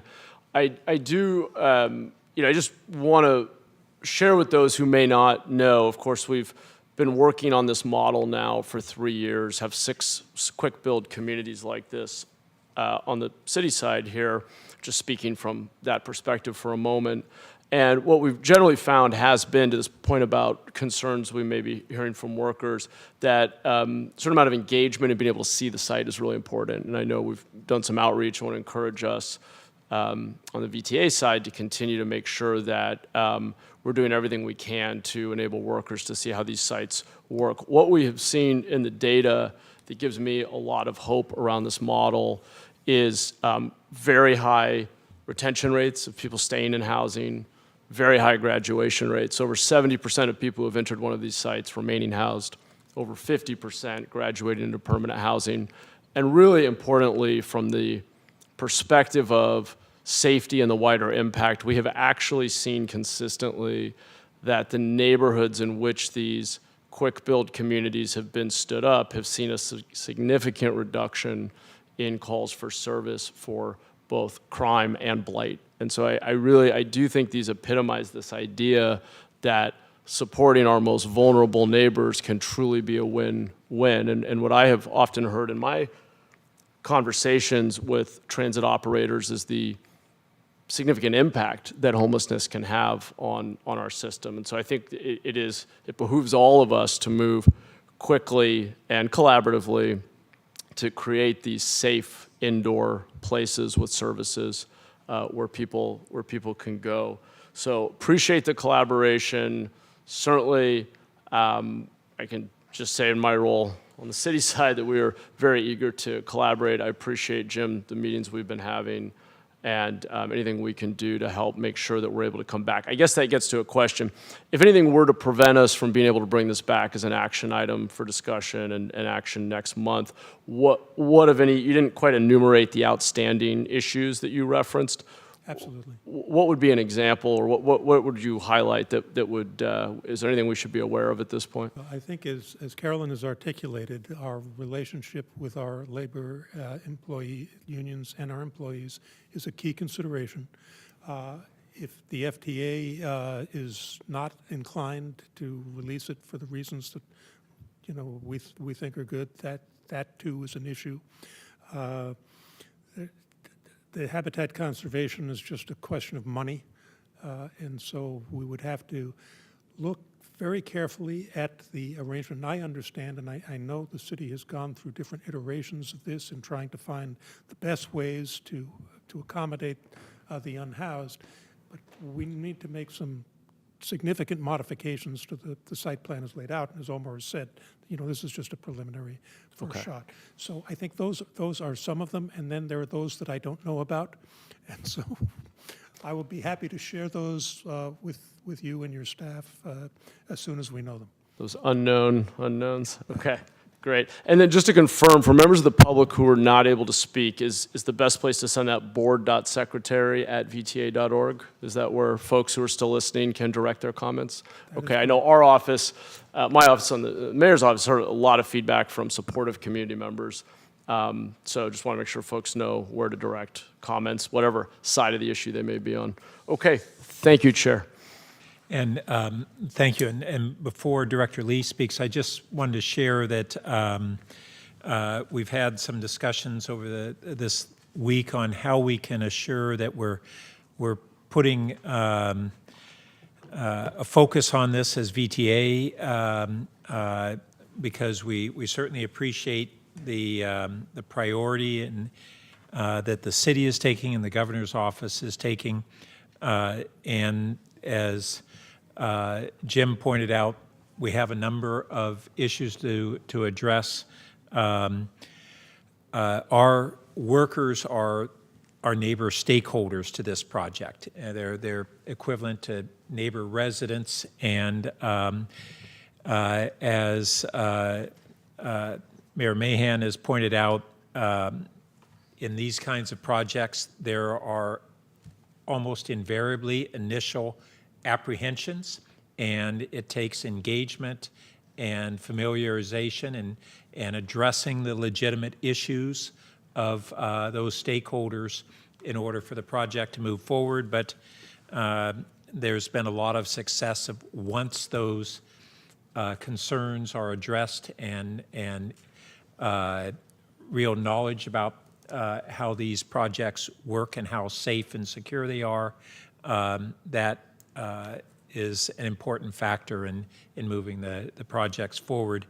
I had been considering setting up an ad hoc committee, hearing from Jim that he thinks this will, an ad hoc committee of the board to help facilitate this, but hearing that that the staff believes that there's enough focus on this that it would come back to the board in the next board meeting. I think I'm willing to defer that appointment, and just that if there is a need for board members and board leadership to step in to try to help this process between now and then, we'll be ready to do so, but we won't need to take that action at this time. So sorry, Director Lee. Thank you, Chair Burt. So first is I want to confirm this so-called preliminary draft is really a very, very rough draft, and that we expect significant modification would be being put in, because as we see, they are supposed to be tiny homes, these little square boxes, but as we have seen in these type of interim housing that we've been working on for so long, many of them are modular, some are stackable. So all of those are possibilities that has not been put into this draft. So I just want to make sure that this draft is really a preliminary draft and nothing, the final product will likely be very different, correct? Well, I think that the concept of whether they are the modular stacked homes versus the tiny homes has been addressed by the city. And Omar, if you would. Supervisor Lee, it's a good question. This is very preliminary. Essentially, what we needed to do, working with the state and for the request that VTA had, was to provide a sort of like massing, understanding a couple of things. One, the state is going to pay up to the state has put out a procurement, and it closes this week. And the last version that I saw, the RFP, had like 5 different types of units. both the city of San Jose and the city of Los Angeles really stressed the importance of some of the, I would say, higher quality varieties, because we saw the successes that we've experienced here by doing that and working with our regional partners. So it is preliminary. We tried to stamp it to make sure to make that part clear, but we'll definitely be iterating as we go. Okay, great, thank you. And then basically, I think if this were to come back to us in the future for a vote, I think we really need to spend a lot of time to go over the safety concerns as mentioned, the barriers, fencing, lighting, camera, security to ensure and address those VTA employee safety concerns. I think that's very real. And then the other thing is about also the VTA property on site and also any potential liabilities for our organization. So those are all the things I think we really need to consider very carefully on moving forward. And of course, also concerns of other residents if they were to be on site as well. So I just want to make sure that, that we pay enough attention to the security aspect to address those issues. Thank you. Carolyn? Yeah, one last thing that I don't want to get lost in this is that we are out with a zero-emission bus master plan. That's supposed to be, that we're coming next month just to talk about that. We have to convert all of our buses to zero-emission by 2040. So we're talking about both battery electric and hydrogen. And so that is going to define areas that we need infrastructure and infrastructure built. So how much land we give, or it could be a quick turnaround. We could be saying 5 years. So we need to make sure that that investment is going to be worth it. It could be less than that. That's what this zero-emission bus master plan is going to do. So I just want to make sure that there's an understanding that because this, other than our other 2 yards, we are which are very constrained in to be able to grow, this is the yard where a lot of that infrastructure type needs will be there. So that's also a concern as we bring this forward. And I think we forgot to mention, it's one of the things we're not ready, but I'm worried that that timing may or may not work. And that's what we're going to try to have to speed that up to find some information before we come to the board again. Maybe just one useful additional note on that exact point. With other public entities that we have worked out agreements with, the lease agreements, licenses, et cetera, literally include language that about returning the property to its state and actually having language potentially, depending on how everything works out, that if it's needed at a certain period of time, all of those types of things that have been part of negotiations and other ones and are things that I think we'd sort of work out in the process. Again, if we got there, I don't want to presuppose anything. This is still very preliminary. I appreciate that. May I? Vice Chair? Thank you. Just a couple things that I wanted to acknowledge. First, I do want to say I really feel badly that we couldn't hear from the public all night long. And, you know, I know that we'll take a look at how to remedy that. And I know, because I know a number of the speakers, they must be just jumping up and down on their couches or wherever they are, anxious to talk to us. And I won't call you all out. So let me just say a couple of things that I would like to see as a member of this board. I have like 6 things. So one is the letter that we got is so high level that it wasn't actually enough information for me to come in today and say, oh, I understand exactly what is being asked of us.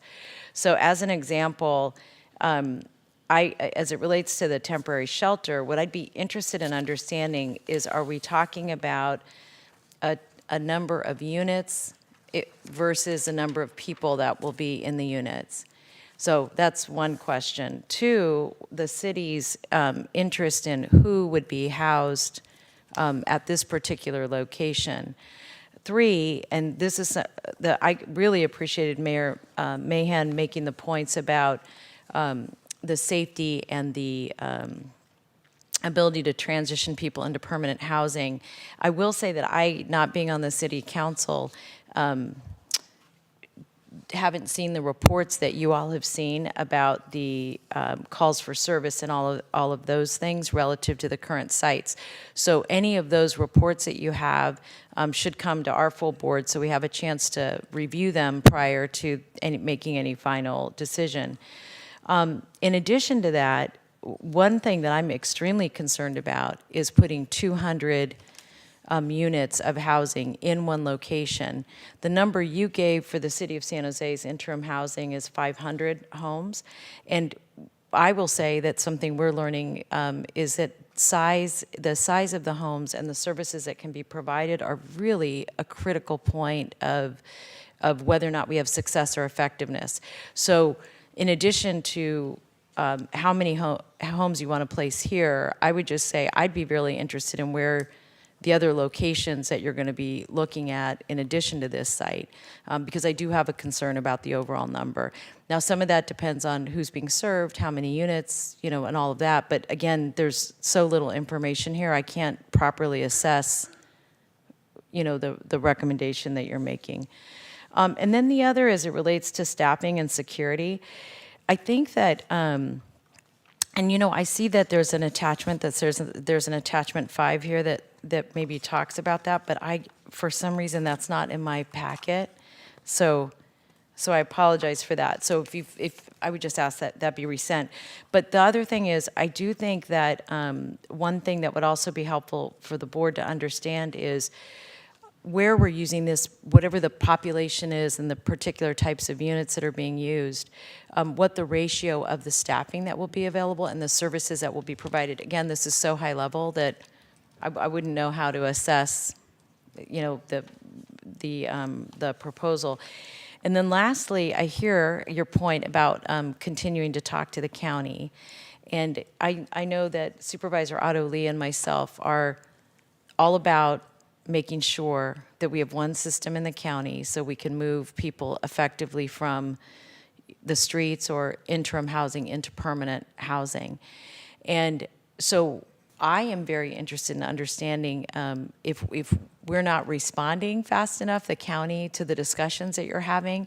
I for one, would want to know that, because I think one of the opportunities with a project like this is really continuing to refine our offerings to the public in a way that really does have a long-term impact. And I think the only way for that is a much deeper level of coordination than we've had, particularly as it relates to interim housing. So, Omar, are we not moving fast enough? Are we not engaging? Tell me what's going on. Supervisor Chavez, it's very nice that you gave your comments. I took all of these down. I think that our colleagues at the county staff are working very hard and have very full plates, like everybody that's doing this work. And so I wouldn't say that anybody is not moving fast enough. We have been in this conversation for a while, but I have good comfort that it's moving in the right direction, and I'm hopeful that very soon we have a couple more meetings. One tomorrow, another one next week. I hope that the one tomorrow is about data, but in any case. But that's actually really the important one, because what I think what you're saying, Omar, is that we want to make sure that the people who are being housed are part of the single system where we're signing people up and then moving them into permanent housing. Yeah, so about that, it's a really useful point for everybody to get contextually. I think on any given site, we saw this with the Coyote Creek circumstance that just happened, where the federal government comes in and says, hey, you have to do X and you have to do it on this timeline. And in situations like that, what we really look to try to do is to say, okay, the better version of this system would be as many as we can in the coordinated portion of the system, and this is what we've talked to our county colleagues about, and then having the flexibility to have some portion that are for circumstances like that where we don't know when the Federal Energy Regulatory Commission is going to come breathing down one of our entities next, and we have to move people, and we want to have a rehousing plan for them in the moment. So it's how do we, you know what I mean? How do we get to? So listen. I hear you, and I think, but here's what I think the challenge is. Being able to be opportunistic and responsive, 100% we should be able to do that. But if the underlying backbone doesn't have us all connected into one system, we're going to be chasing ourselves and human beings from place to place. And I know, based on your expertise, that you know that better than anybody in this room probably. So yes, we have to be opportunistic, but we have to have a backbone that really keeps people in one system. Otherwise, I feel like we're just going to be kind of jogging in place. But I hear what you're saying, and you're being very generous, and I'm just saying we need to know whatever those sticking points are. it is good to know that, appreciate that support, and we want to be sensitive to the VTA's needs, to VTA workers' needs, and understanding that the county staff have a lot going on, and we're gonna keep working together with them. All right, thank you. And Omar, was there anything else you wanted to respond to? I didn't mean to intervene. No, that's right. There was one thing I just. Oh, you mentioned that you have it.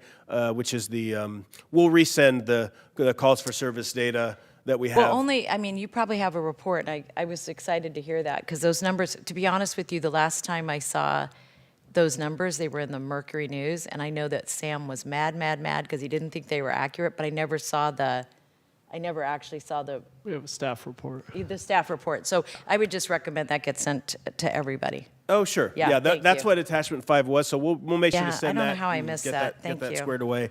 And then the one thing I would say, just as for everyone's awareness, as it relates to the sort of level of depth, I have been accused sometimes with staff of maybe going a little too deep too early. And so at this level, we were asked to provide a sort of preliminary sort of high-level snapshot, understanding that this was not going to be the decision point. But all of the types of things that you raised, we were just on the phone with the sort of CalAIM folks, and we had an HHIP work group this morning about what are some of the ways that we might be able to thread through and leverage some of those service dollars, right? So that the city is spending money on the sticks and bricks, and we're getting these other partners to help us as part of that integrated system that you're talking about. So 100%, and I think we will get there. This was sort of the ask of the moment. Got it. Thank you. That's very helpful.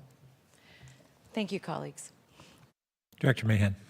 I'll be super brief because I spoke earlier, but just to Vice Chair's point, first of all, I love the idea of deeper coordination, cost sharing, and having one integrated system. I think to the extent that we can do that, we want to absolutely collaborate there. While being able to move fast and be opportunistic, as you said. Just on this point about size, one interesting learning we've had is that we started very small with 40 units, and it went well. Then we went to 80, and the outcomes were actually better. Then we went to 120, and when the storms hit, we flexed up to about 180. And now the 7th site we're working on, we have 6 in operation, is for 206, and we've heard from other operators across the state that 150, 200 actually can work really well. Now, there are some different design elements, and we don't necessarily design a site for 200 the same way as a site for 60, but we've actually seen that the outcomes across our 6 sites have certainly not decreased with size. And so I do think there's some flexibility there. Now, we'll have more conversation at the staff level, and obviously, hopefully next month, go into more detail here at the board. But I did just want to flag that we're seeing, at that range thus far at least, we have not seen a reduction in the quality of the outcomes that we're getting. And I would really just say, make sure we get those reports, because I'm not reading clearly the same data that you are. And I also think it depends, again, on the mix, right? And that's part of the issue that you're talking about. And the one other thing, the size point that Vice Chair Chavez mentioned, sort of 2 size issues. One size is like how many units, and then the other size point that you made about like how big are the actual spaces people live in.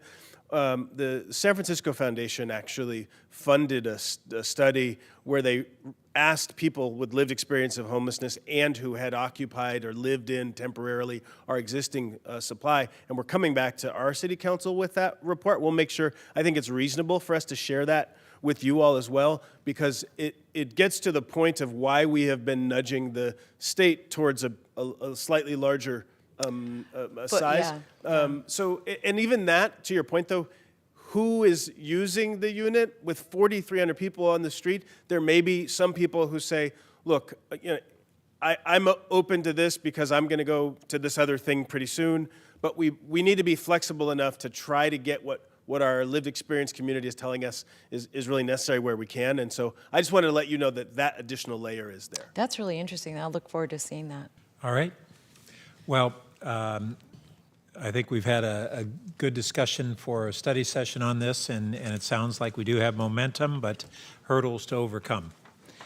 So we'll now move on to our Item 8.2, any announcements by colleagues? Seeing none, and we now move on to our closed session. So for our closed session, the board will be discussing items 9.1A through 9.1EX. These items are listed on the screen, and I don't know if we have any members of the public who want to attempt to speak on closed session, or if we did, whether we'd be able to, if they're in chambers, we certainly can accommodate them in the traditional way. So we'll close public comment, and we're going to go into closed session. The closed session is going to be in room 157 so that we have more space. We're not crammed, so people reminded that they can grab their leftovers if they have any. And we'll see you there, and then we'll be back in 90 minutes or so. We really don't know. It's a long closed session, so we can't be precise. Thanks.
All right, Tracy, go for it. Okay. Can you hear me? Yes. Okay. Okay, I'm reading from the first page on the agenda. To help you better understand, follow, and participate in the meeting, the following information is provided. Persons wishing to address the Board of Directors on any item on the agenda or not on the agenda are encouraged to submit their written comments by 1 p.m. on August 3rd. Okay, thank you. You're welcome. All right, did you guys hear that clearly? Yeah. You sting your phone on the microphone? Yes, I had to put it on speaker and then I put the mic all the way down. Like you have to really put it into the speaker of the phone, but it didn't echo or anything. It's not echoing, or is it echoing? No, it's not echoing. Okay, perfect. All right, at least that's like our plan B, if we need to, but that's, okay, I'm gonna pause the talking now, I'll just talk to you on the phone now. Can you hear it through Zoom? Yes, I went inside the bathroom because I didn't want to the phone can hear me too. Okay. So I can hear it safely with the doors. But yeah, this is a good option. Happens again. Hopefully it does not. So, all right, I'm gonna hang up. All right, man. I'm sorry. I should have. When you said go in chambers, I was like, I can't go in chambers. Oh, bye.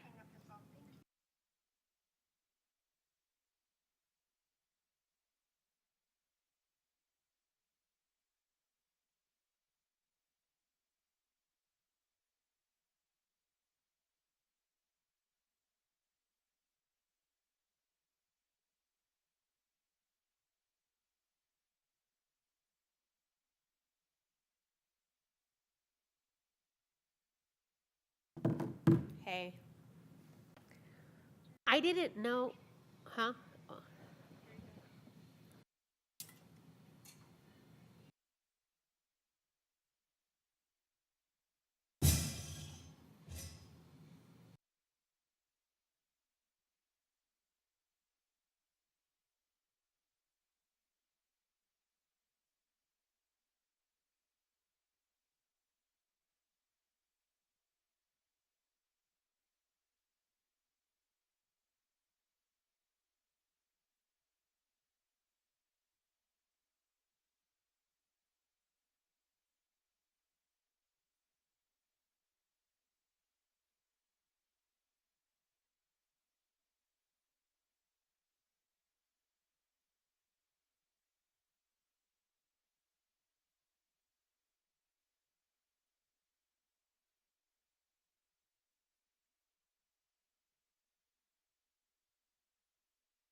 if we, yeah. Not that it makes that much of a difference, I just haven't heard that.